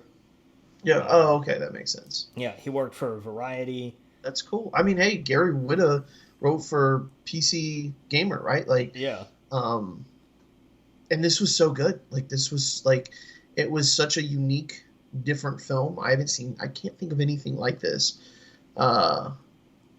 There's things that are close, but it's It felt unique, like, and that's what I'm saying. I guess like with Wonder Woman, I walked out of this. I say walk out. I walked out of my living room, just like thinking about it, like for a couple days. Like I was like, wow, that like I kept going back and thinking about it. And I think they both dropped the same day, right on Christmas. Yeah. Yeah. So that was a treat. It's one of those. I don't know if you watch it with your kids because I don't know if they'll get it the same. But hey, if you're an adult, it's fantastic. Yeah, it's Soul is fine as a kids movie. I definitely though think this is one of those that like you watch it as a kid and then you go back, 10, 15 years later and watch it again, and it's a whole different experience. Yeah. Like absolutely no good. Like watch it when you're 8 and then watch it when you're like 25. Yes. And it two very different experiences. Holy cow. Yeah, for sure. But I enjoyed it. I got real sad for a moment when I saw the cat on the conveyor belt, but they fixed that, so I was okay with that. Like that made me sad for a minute. Yeah. Oh yeah. But it was the mom stuff for me. That's what I was like. Oh, now he's got to talk to his mom. Like that was like, fuck. Yeah. What is? Jeez, this is going places. Yeah. Yeah, so that was definitely that big moment, and I liked that they went where they went with it. I read that there was going to be a very different ending, and they were debating there were a couple. They should do it. Yeah, a couple. Yeah, and I'm glad they did what they did. Makes sense. But that would have been a choice to do some of those other things. I think they would totally work too. That's the other thing. I think they had to play the line of this is a Pixar movie, right? We can't go crazy dark or anything like that. Says the studio, says the same director who it did the first 10 minutes of Up. Like, oh, that's true. Oh yeah, and that's what I want to compare it to Up, because like this, I really loved Up, and this reminded me of like that same feeling where I was like, I was not expecting any of this, and it was fantastic. Yeah. And it hits you on a real level, like of course with the first 10 minutes of Up. Yeah, dude. Yeah, Pete Docter pulls no punches. Like he's just kind of like, okay, cool. This is what we're gonna do. Yes. Yeah. And then he does, and you're just kind of like, why did you do that to me? Right. Like, oh, I told you I was gonna do this. They set it up in the trailer. Like, in the trailer, he's a happy, jaunty guy, and then he dies. Like, that's the trailer, and you're like, oh, but this is a kids movie. Like, it's a Pixar movie. Mm-hmm. Yep. Like, oh yeah, that explains it. Right. Yeah. It's interesting. And I loved it. I thought it was really good. Yeah. So I'm looking forward to they've been killing it, man. I've been really enjoying the stuff they've been coming out with. Yeah, dude. We got, like you said, there was a trailer earlier today for some of the Marvel stuff coming. So I didn't realize it was that close for WandaVision. Yeah, next week. I might. Oh, that was the other thing. I got Marvel. I picked up the Marvel Unlimited. Oh, nice. I wanted to read some of the Star Wars books, so I was like, okay, might as well. So I might as well bring up the Vision comic, because I think it gives me that feeling. Yeah, so. That's fair. Yeah, that's definitely one I should do, because I never read it. I heard about it and I know all about it, but I never read it. Oh yeah, read Vision. Vision's great. But yeah, I heard it was really good, and like this is kind of that it definitely inspired this for sure. Yes, a big part of it. Yeah, I feel like Marvel has a genius way, and I remember at the beginning when they were doing stuff like that, it upset some people. But when they went and saw the movie, they're like, I know they put the title on that movie, and it wasn't exactly from the comic, but that's not what you want. Like, you don't want a straight up, the comic is the panel, and that's what we're gonna get, and we're gonna know the ending, we're gonna know the twist, we're gonna know when someone runs into a room. Like, no, who wants that? Yeah, I feel like some people say they do, but no. So yes, it's like this is like it looks like a mixture of the Vision book, But clearly it's got all this like, because by the way, spoilers for the Vision book. Wanda's in it, but she's not like, they're not a couple. The Vision has his own wife. Yeah. That's not the Wanda, and he has children and stuff like that. So it's very different where it comes to that. I feel like this is mirroring the Vision book and like all the stuff that Wanda goes through in the comics when she kind of cracks, right? And so like that's why you get all that reality bending stuff. So that's what I think this looks so exciting, because it takes a lot of elements from both of those stories and kind of blending it together with, I mean, we're going to see characters from all the different franchises kind of in the show as different characters in her little world. So it's going to be fun, I think. Yeah. I mean, Kat Dennings is in it, right? She's from Thor. Yeah. Yeah, so I'm excited for it. And they have the grown-up version of, was it Monica Rambeau? Yes. Captain America, or Captain Marvel. Yeah, the daughter, all grown up now. Yes. Oh, yeah, and I love in the next, like, couple of years, Captain Marvel is going to be, it's not just going to be one person. You're going to have a few, kind of like Spider-Man, I guess, where you have Miles Morales, right? He goes by Spider-Man. I think you're going to have a couple Captain Marvels, which is going to be cool. Interesting. And they're all kind of different. So that's going to be fun. Which is great. She's going to have like her own little pocket in the Marvel universe. Yeah. Oh, no. So, I am all for it. Yes. And especially with Disney, because, because Disney's so shy on content right now. I can't, it's going to be something like there's going to be like a month in between. It's going to be like, hey, this is a new thing coming out. It runs for, 8 weeks. And then you take, because I mean, The Mandalorian ended what? It'll be 3-4 weeks between that and the start of WandaVision. Yep. Like, I don't hate that. Okay. Little time to digest it, time to catch up, time to do whatever. And then, here we go again. Right, we'll get Bad Batch sometime after that, right? I'm assuming. But I think Bad Batch is going to be a little while. Oh, I thought that was earlier this year. Okay. I'm not sure. I will say offhand, I'm not sure. Gotcha. I'll look real quick. I really think it was like at some point this year. Yes. Let's see. Star Wars Bad Batch. 2021. As far as I know, yeah, that's all we got is 2021. Okay. What else I'm looking forward to is the Star Wars Skywalker Saga Lego game. But I don't think there's a date announced. I think it was supposed to come out like Christmas time, but they postponed it. Really? Yeah. Interesting. Yeah, I see a no date now. It's release date not announced. Sometime this year. Lego Star Wars Skywalker Saga. Yeah, well, I got 2021. I love me some. Scheduled to be released in early 2021, though. Oh, so get this. What? I shouldn't. I probably don't know if I should be admitting this on the podcast. I bought a Lego Slave One 40th edition Lego set. Right, it was like $100. Yeah. Months ago, September. I look on eBay, $400. It is jumped in price so high. Where I'm like, I was gonna give it to my nephew for Christmas. And then when I looked at the price, I was like, well, I can't do that because that's worth way more than what I was wanting to. So, yeah, I don't know what I'm going to do with it. I've never been in this position. Oh, the other thing. Okay, I'm sorry. There's one other thing is I moved recently, right? Yeah. And I found my Grand Admiral Thrawn pop figure from Celebration. These are literally the only two collectible items that I own. And that's worth a ton of money. But I don't know what to do with it. I'm torn between selling it now, getting a couple bucks in my pocket, or literally just putting it in the closet. I don't know. I know it's such a first world problem. I've never run into this before, though.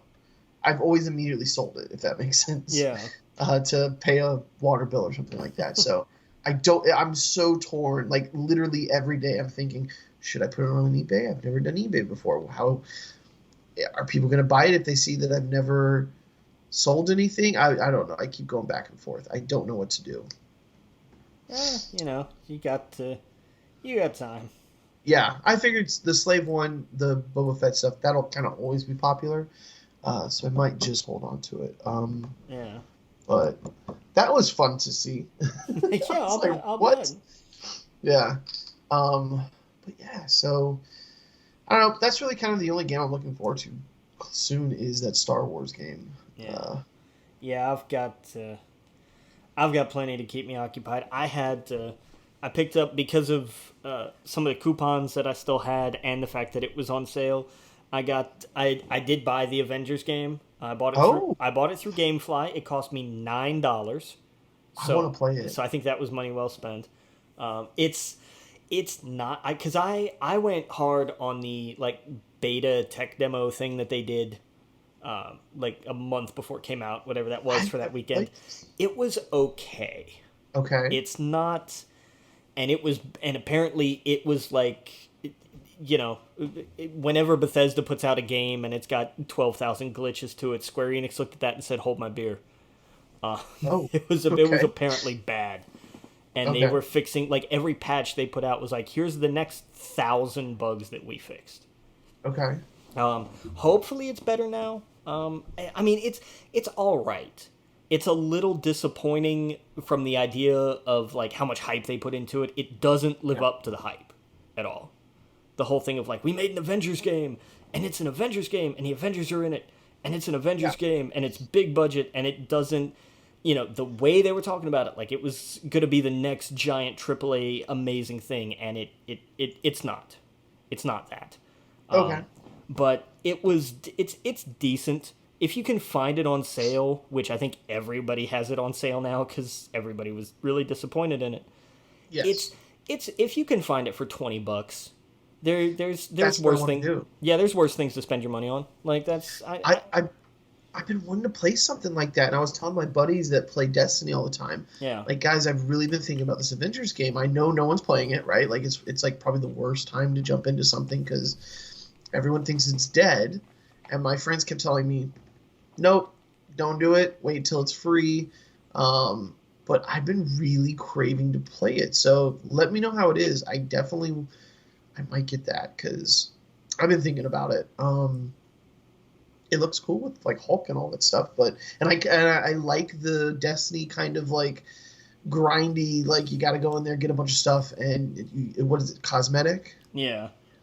Yeah. So like I want to do that, so I might be doing that. What was I gonna say? I mentioned the Star Wars game, I think. Oh yeah, Battlefront 2. By the way, if you have a PC. It is going to be free on the Epic Game Store for a couple of days, I think starting tomorrow. Nice. Yeah, I saw that article. They've been giving out some crazy game like Torchlight 3, a couple other ones. The last couple of days I was like, whoa, holy crap. And they've been putting out some good stuff on it. Jurassic Park Evolution. But yeah. I was seeing what was trending on Twitter, and Sonic Adventure is trending for some reason. I'm sorry, Sonic Adventure is trending on Twitter? Sonic Adventure, Nazis, Donald Trump, and Jack Dorsey is trending on Twitter. I've got Mordor trending on Twitter, and I don't know why. Oh, Mordor? What? How would Mordor be trending? It's an odd one. And that's the thing, like, it's clearly gearing it towards us, but I've never talked about Sonic until, like, right now. Yeah, fair. Yeah. Yeah, I don't have... I've got all kinds of other stuff trending. I don't kind of afraid to figure out why people are talking about Mordor. Saruman breaks ties with Sauron, says he's shocked by Sauron's rhetoric. That's great. I approve. I approve very much.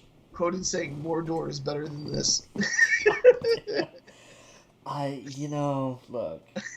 That's a great tweet. I gotta like that one. That's fair. That's tragic but fair. That's fantastic. Oh. That's a retweet. But yeah, no. I don't know.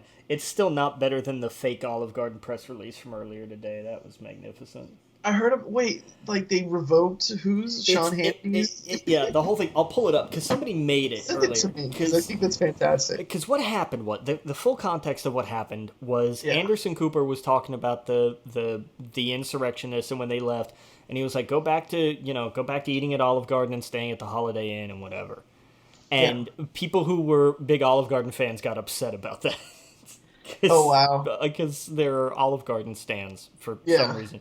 But so somebody made a fake Olive Garden press release, and it looks fantastic. Like you would have to tell people, especially in this day and age, no, this is fake. But the best part is the third little paragraph sentence here, and I'm just going to read it. It's amazing. It says, in response, Olive Garden has invalidated our never-ending pasta pass for several guests and revoked a lifetime pasta pass from Sean Hannity. And I love it. I think it's a fantastic, like, in terms of just like, here's a fantastic bit of troll work. Like, it's magnificent, and so many people bought it because that's the world we live in. Right. Somebody tweeted, among, there was all the trash that these traders left behind.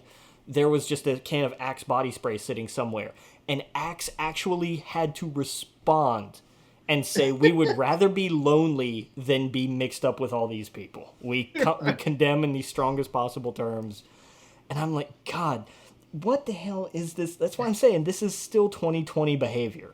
Like, we're not in 2021 yet, because there is no way that like in this year we still have to have. I can't even. I did see the Axe one. That's been great. I can't even. You know who I've been following on Twitch? You might like Hassan. Have you heard of Hassan? Yeah, you told me about him. Yeah. Yes. Yeah, he opens up. He calls it daycare every day. Like, he's insane. He literally streams for like 12 hours a day. He's probably streaming right now. Yeah. He starts around noon our time, or noon or 2, and then it's all politics all day, and then it's he does like Rust and stuff at night. But it's not boring, like, at all. It's all memes, and it's fun. It's really cool. So I would also like to put this out here. Twitter has also, for the POTUS Twitter account, they banned Trump's and locked his up. They have deleted everything from the POTUS account that wasn't a retweet. Oh, wow. So every tweet that he had written on that account, oh my God, gone. The only thing that are on there are retweets, and it's all stuff from the White House, and there's one from Ivanka. It's all White House retweets. That's because I was gonna say that is all that is on here. I remember him once saying, "You know what gets you in trouble? The retweets, because he like doesn't watch the video fully, or he says he doesn't." Yeah. Like, there was that famous video of those people in the villages, and one of them screams "white power" in the video. And he claims he didn't realize that. Yeah. But he retweeted it. That's the other thing. Like, an historian, 10 years from now, they're gonna look through the POTUS's Twitter, and it would just be like garbage for 4 years. Yeah, and they have gone through everything that's not a retweet of the official White House Twitter, which is always just press releases and whatever. Right. I imagine when Biden takes office, it'll be politics stuff, but you'll probably get an Amtrak article or two, thrown in there, normal stuff. I am totally good with that. Here's this thing on the history of Amtrak in the 60s. I'm totally good with that. Exactly. That is all that is on this feed. Like, I am just speed scrolling down through this feed, and because it doesn't change. Like, it's all just retweets from the official The White House Twitter account. And I mean, this is going back, I'm in 2019 now. Like, it's all, there's one occasional, like, something else, but it's all just like press releases, or this was an event held or something like that. Like, there's no, oh my God, Nevin, this is hilarious. Yeah. This is too funny. Like, Twitter has finally, 4 years too late, but finally has decided, no, enough is enough. Yeah, all you can do is laugh, right? Or else it would be really fucking dark. The last week. Yeah, no kidding. Thank God for the memes. I'm sorry. My favorite two things. One was somebody else, and one was mine. And it's the same picture. It's the guy carrying the podium out of the Capitol. and some the original caption was, "Look, someone in Washington finally took a stand," Yeah. which I thought was funny. Yeah. And then I had one which was, "Have you ever just had one of those days?" Right. Which is a terrible joke, Yeah. but it really made me laugh. It really made me laugh because I love pedantic junk humor like that. Oh yeah, But absolutely. Yeah, it's all you can do is laugh, or else you literally would go crazy. And then wind up in the mob, Yeah. in that mob, I think even the actual mob is looking at this and just going, "What are you doing? Yeah. What is this?" Oh yeah, like I said, man. We keep going back to it, but like, it's like this was the straw, and we keep saying like this was it, right? Yeah. We've seen this forever, but like it's weird. This is what like this was the straw. This was the straw where I think most people are like, okay, it's the 11th hour, but we want nothing to do with you. Yeah, locking up the kids in cages, that was fine. Mocking the disabled, that was fine. Right. Indiscriminately bombing people you didn't like, that was fine. Cozying up to dictators, that was fine. Yeah, all the war, yeah, everything. But look, at least they came around in the end, and hopefully, here is where the rubber meets the road: is that these people who were stuck down this cult of Trump for so long, and now they've come out of it. Hopefully, they don't get stuck into it the next time it happens, because it will happen again. It will, yeah. That's why I think the whole stunt was for like Gates and Cruz. Like, I mean, I saw a video. I saw a clip where they put all of the comments about Trump from these people before he took presidency, right? Yeah. All shaming him. All like the whole thing is essentially Cruz saying that Trump will do anything to lie, anything to cheat. Everything comes out of his mouth is a lie. Blah blah blah blah. And where like fast forward 4 years, like 4 years ago, he's making fun of your wife, Cruz, and now you're inciting a riot. Yeah. For him. It's so wild. I can't. Like, these people literally drove to Washington D.C. to rebel against our government. For who? For the former host of Celebrity Apprentice? Yeah. Like, when they wake up out of this coma of insanity, they're gonna feel real fucking stupid. I just hope they wake up. Yeah. Oh, yeah, absolutely. I hope they wake up before they lose their job. I've talked to 2 friends today who, one of them is a manager. Let someone go. They said, no, we're not doing this. You come in here with your conspiracy theories, you're fired. Bye. Like, it is a new day. Yeah. Yes, it is. Yeah. Yeah, exactly. Yeah. No joke. He was like, yeah, we had to let him go. Debating whether or not aliens are real is one thing. We talked about that. That's not going to get anybody hurt. But this stuff is getting people killed. So, yeah, it's got to go. Getting people killed. It's now tied to people trying to take over the government. It's beyond the pale of, like, at first it was like your kooky uncle loves conspiracies. That's fun. Yeah. He tells you about JFK and Area 51. That's great. If you want to believe in aliens, that's cool. That's actually like a bazillion times more realistic, right? Yeah. It's not going to hurt anybody. Unless you're like literally going to the Pentagon to do crazy shit. You know what I mean? Like, unless you think you're in an X-Files movie or you do some really violent shit like this, it's fine. It's fine. Like, buy a telescope and look in the sky and don't hurt anybody. But this is not that. This is poisoning their brains to hate and to put all reason aside to hate the left or anyone. It's not even the left at this point, dude. It's literally everyone but Trump. Yeah. Judas was trending this week on Twitter because of Mike Pence, and they were sharing photos of him saying, "Look, he's getting silver." Like, it is so, like, they don't understand they're being trolled by Reddit or by 4chan. Yeah. That's the thing, is these millions of people have no fucking clue they're trolled, being like live trolled right now by 4chan. It's so crazy, and they're just reveling it up. That website, I don't know how it still exists. I don't know how it's still allowed, but they're just laughing at these people. And the world's laughing at us, dude. Like, this is insane. Like, how weak do we look? I have to imagine people around the world, other governments, saw what happened this week, and they're like, is that fucking easy? Like, it's just that easy to go into a building? Yeah. You just need a couple thousand people? We could do that. We could do that in 20 minutes. Yeah. And we could, like, what? There's no protection for your senators? Your vice president? What? Yeah. That's not what you want the world to see. And this is exactly what other countries want. They want us so divided and so fighting with ourselves that we're not even looking at them. We're not even looking at someone that would want to come here and actually really do some damage.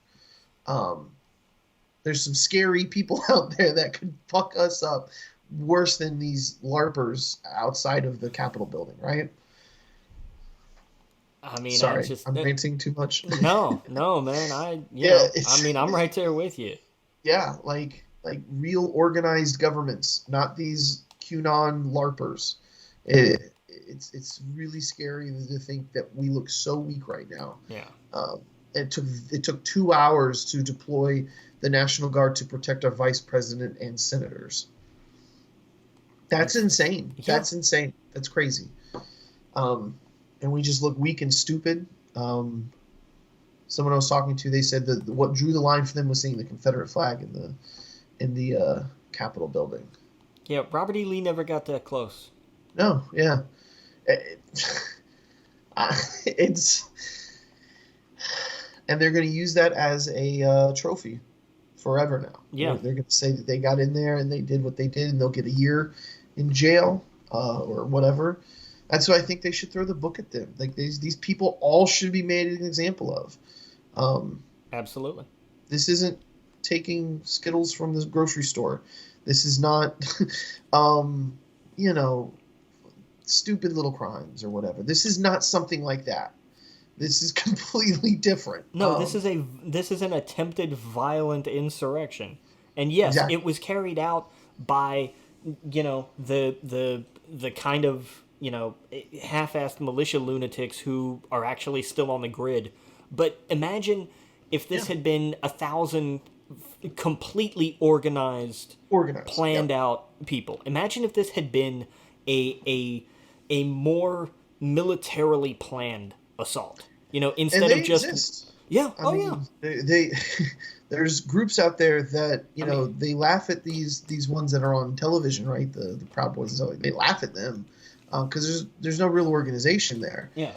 There's actual militias in the United States and Canada and actually a lot of countries that are way more organized, and that it's scary to think that they're looking at this like that. Like it's harder in movies. Like this was a walk in the park for these buffoons. One guy died by tasering his nuts, and he had a heart attack. Yeah. Like I'm reading these stories, and again, I'm not trying to it's sad. Like I feel legitimately sad for these people that went there and lost their lives because of they've been radicalized. But it's so pointless. It's so wasted. It's so dumb. I feel, again, way worse for their family. Their family's now going to have to live with this. Yeah. Their uncle, their dad, their family member. Wasn't your cousin the guy who, that is theirs to own forever now. You're not a patriot. You're the opposite of that. In fact, their own people are calling them Antifa. Yeah. These people are going home and their faces on the news, and their friends and family are calling them, or not family, but their QAnon friends are saying, well, they're not one of us. That's Antifa. Like, you're now the enemy to the people that you've been radicalized with. Like, what? It's so stupid. Oh, man. Sorry. I keep ranting. I don't want to. I mean, it's the kind of madness that how many times everybody in this entire country who went through any level of social studies, probably middle school and up, at some point was starting to learn about, the actual horror of things that happened in Nazi Germany, and had the exact same thought. Why did they let this happen? Right. And now, how many of those very same kids grew up to go storm the Capitol because they couldn't take an L? Right. Right, exactly. This same crowd who are always the ones who want to be the loudest complaining about, everybody wants their participation trophy because they're just losers, they should suck it up. That's these people. Yeah. The same ones who want to complain about, who want to say, oh yeah, nerd, go, what are you gonna go cry on your computer in your mom's basement? And what are they doing? They're going on YouTube, or they're posting videos on these forums, crying, literally crying about the fact that their insurrection didn't work. Look, Hillary Clinton conceded the day after. She was actually at Trump's inauguration, right? Like, she was there. Yeah. He can't even show up to his own to pass the baton, right? You know what's crazy? You know what's actually crazy is how many people in power believe in this QAnon stuff. Now, not to mention the Congress. Like, any congressperson that's been attached to these people, I hope are tarred and feathered for the next couple of years that they're in service. I hope every time they get on the mic, someone brings up the fact that they subscribe to this kind of ideology, this thought. I hope that they tar and feather them every step of the way. And you know what's scary is I have a friend of mine sent me a screenshot of a thing his brother sent him, and it's a conspiracy theory about, guess who stole the election now? It was Italy. It was Italy that did it. Italy stole the election? It was an Italian general. And I'm like, your brother's a cop? Like, he can kill anybody right now and have no issue. He's running around with a gun enforcing the law, and he believes this stuff. Yeah, it's not terrifying at all. No. And a big I mean, look at what the police department are, 90% Republican? Some insane number? Does that not frighten anybody? Why not diversify it a little bit? So anyway, that kind of scared me. I'm like, dude, what? I go, why would he believe any of this? And he goes, I told you, he's a cop. I said, but why would he believe it? He's like, I just told you, he's a cop. I'm like, what the fuck, dude? Like, the fact that is an answer that you can look at and you can go, yeah, okay, I get it. Like, that is frightening. Right, they're supposed to have, like, common sense. Like, that's the bare minimum to be a police officer. You should have common sense. You should look at something and say, is this real? Or was the election stolen by a general in Italy? You fucking idiot. Like, oh my dude, when he sent me that, I was like, this is like that's where we're at. People in places of power, and police officers totally have power. They can end your life in a second. Believe this stuff. They're the ones that are on Parler, on 4chan, on Gab. They're the ones sharing this stuff. They believe that the Pizzagate stuff. It's absolutely insane. Don't get me wrong. There's probably a lot of officers that don't, right? Obviously, but it scared me to think that there was someone that did. My other friend had a surgeon who believes in the same stuff. A surgeon, someone who, like, you put your life in their hands, and he's like, yeah, this guy's crazy. He's always talking about this stuff, and he's a surgeon here at the hospital. Well, I mean, look at is it Ben Carson, who as a neurosurgeon was a pioneer, developed new techniques for things, but outside of that is dumb as a box of rocks. How does this happen? How do you go to school? How are you educated? Like, I feel like, I don't know. It just, is it America? Like, this is obviously spread throughout the world. We're not the only country that believes this kind of craziness, but like, it's hard to believe scholars, especially scholars, would believe this stuff. And don't get me wrong. I'm not saying believe everything the government tells you, obviously. Obviously, there's shit that they hide, and, some conspiracies are true. But, no, Italy did not steal our election, right? No, nobody stole the election. Mike Pence did not steal the election for some reason now. No. like they're turning on everybody, literally everybody. They're going to be left with no one. And when they're left with no one, that's when it's going to be really scary. Yeah. Because what do they attach onto when their Frankenstein monster that they've created is just let loose and they don't even have Trump? it's I don't know. It's so crazy. It's again, if you're listening, you know anyone like this, talk to them. Talk, like, try and rationalize with them so they don't drive to Washington D.C. and get killed, or do anything crazy. Like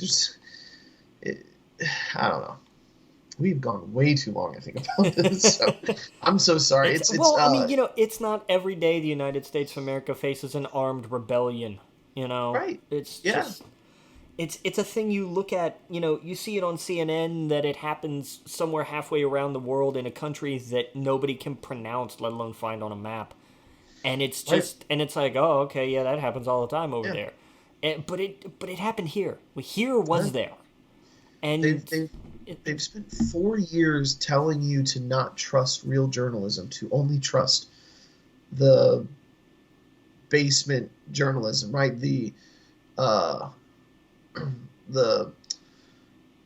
conservative wearethepeople.net websites, right? Like they tell you to close your ears to real, actual journalism. Till we get to this point where they just don't know what to believe. They think the media is the problem. It's the media. It's CNN. It's Fox. It's ABC. It's NBC. Yeah, only believe us. But then when us isn't around anymore, then what happens? Right, absolutely. Well, that's the thing is, like, Fox has always been, just kind of crazy. CNN obviously leans very left as well. So, but when you have to convince your friends and family, if you're gonna watch something, don't go to Newsmax. Don't go to these other fucking bonkers OAN, like, just so obvious propaganda channels. Yeah, things that are just so far out there. They won't even trust Fox when Fox is like, Fox literally had to come out on the television because they were being sued to say there's no evidence of any fraud. Zero. There's not been any evidence of major fraud, and Trump has lost 50 cases because of it. So I literally had to tell my grandfather, don't believe anything you see on Facebook. Nothing. Even if it tells you that the sky is blue, don't believe it. Just don't. Just assume right off the gate, anything you see on Facebook, it's geared to you. It's geared to advertise to you, to your bias. It's going to show you things because you probably have a lot of like-minded people, and they're going to share a lot of fake stuff. Just assume it's not real. Just assume this article that you're scrolling by, it's not true. Get your news from sitting down and watching the evening news, the local news. That's where you should get your news. Read the newspaper. Yeah, but I mean, even still with local news, how many local news stations are being bought up by the same handful of companies? True. That's true. I'm trying to find the best of the... It's tough. That's the problem. When you really start digging down to it, it's tough. But there is a difference between getting things wrong and just intentionally saying whatever the hell you want. Just intentionally, completely fabricating something. Yeah. Like Washington Times. That website literally just lies. Yeah. And I'm so glad people are getting sued now. I saw, what's her name is getting sued? The Trump's lawyer. She's getting sued for $1.5 billion. Oh, yeah, from Dominion, because she went out and was like, hey, these people, Dominion, the machines Dominion made changed votes and stole the election. And then people that worked at Dominion started getting threats. And so they're just saying, no, screw this. She is this person is responsible for this crap, and you have to pay for it. Actions have consequences, and it's about damn time that starts being a real thing. Yes, and so individuals are suing her and the company, $1.3 billion, and I hope they go after Rudy. I hope they go after all these crazy people. Bro, when he got on stage and said, "Let's have a trial by combat," I literally thought it was fake. Yeah, I thought that that's an Onion article. Yeah, no. There's no way someone said that. It turns out that he goes on stage and does that, and then, a couple of hours later, that's what happens. Yeah, shocker. Yeah. I mean, hell, when the RNC, they re-elected their chair today, who, in the most tone-deaf thing possible, just said, Democrats, buckle up, we're coming for you. Yeah. I'm like, guys, read the room, read the country, read the fact that your people just stormed the Capitol building. Maybe change your rhetoric a little bit and not be quite so, guns and bloody for a change. you know? Yeah. But I don't know, man. Just WandaVision's next week. I'm excited for that. Yes, WandaVision's next week. We got some Star Wars books. Yep. We got 2 of them this week. We got a new comic. And I think in a month we get another book. God, do we really? And another one in June. Yeah.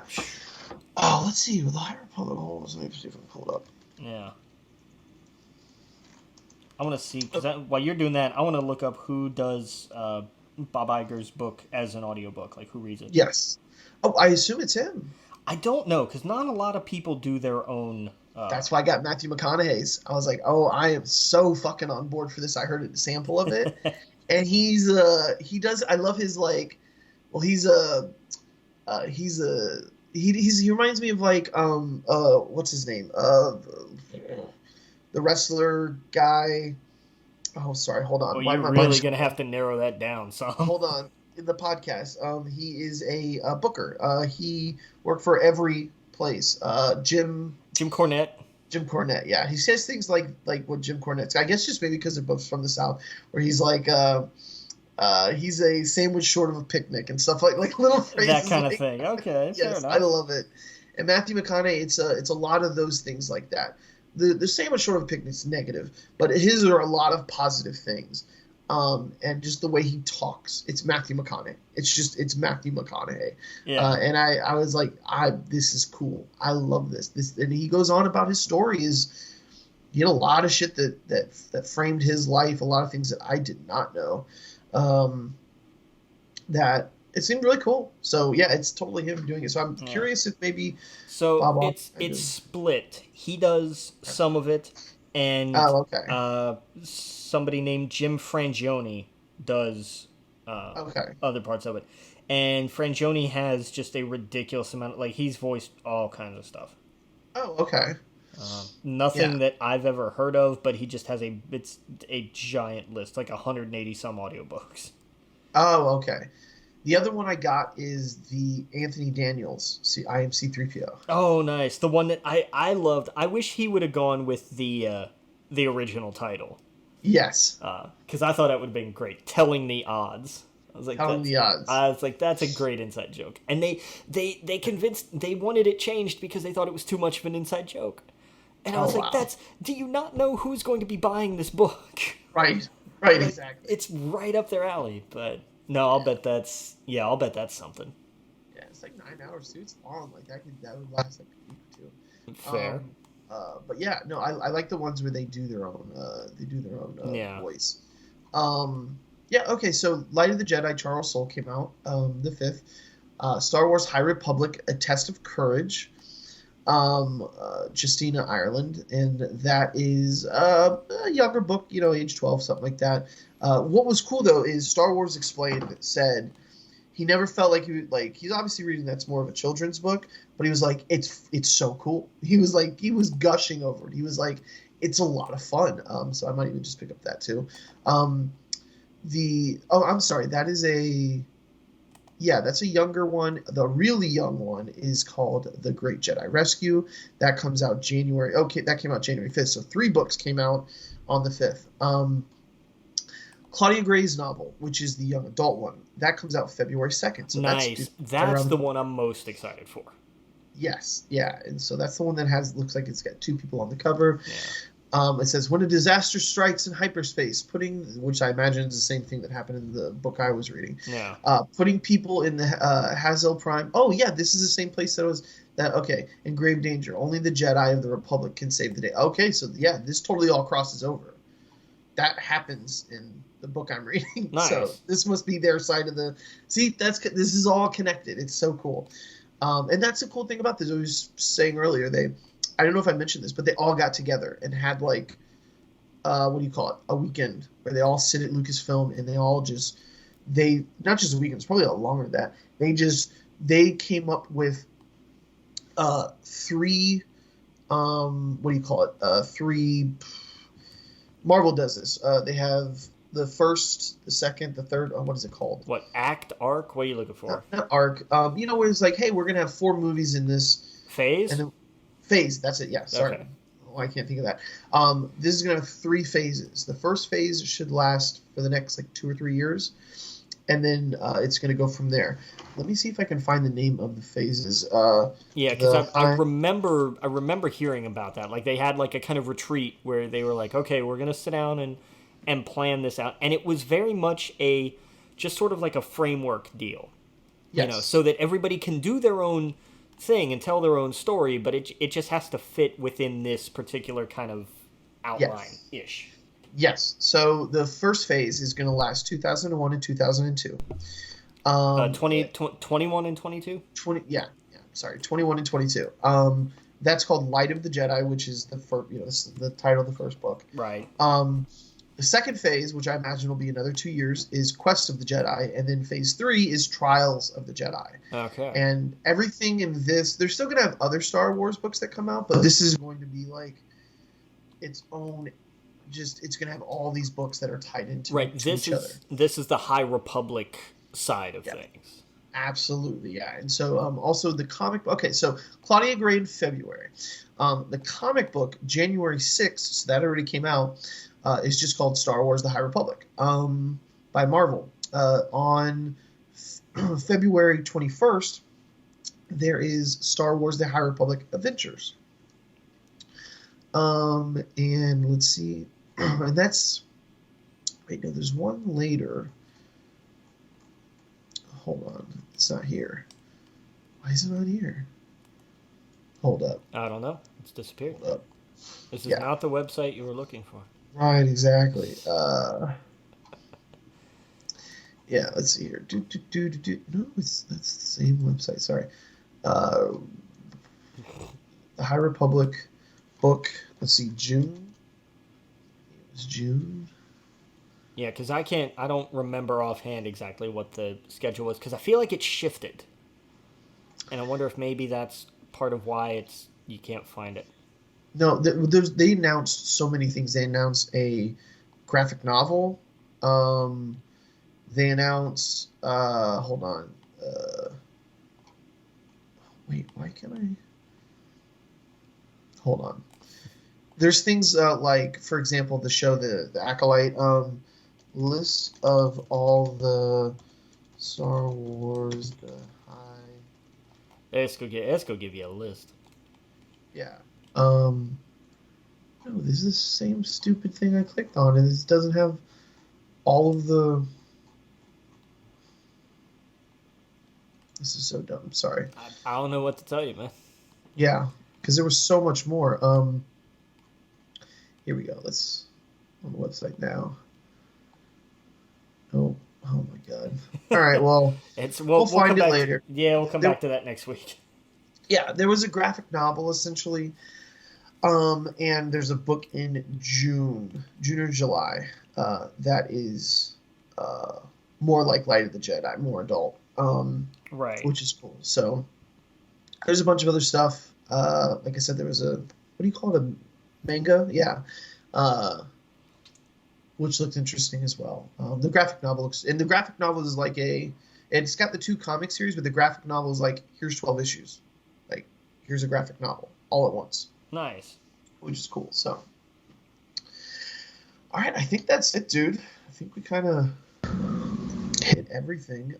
Make sure you go to We Geek Podcast. You can go to our Twitter. We're not banned. At We Geek Podcast. You can send us an email at Gmail. WeGeekPodcast@gmail.com. YouTube, We Geek Podcast. Everything. We're on Apple, Android, probably Spotify. Missing everything, but yeah. So we'll see you guys next week, Captain.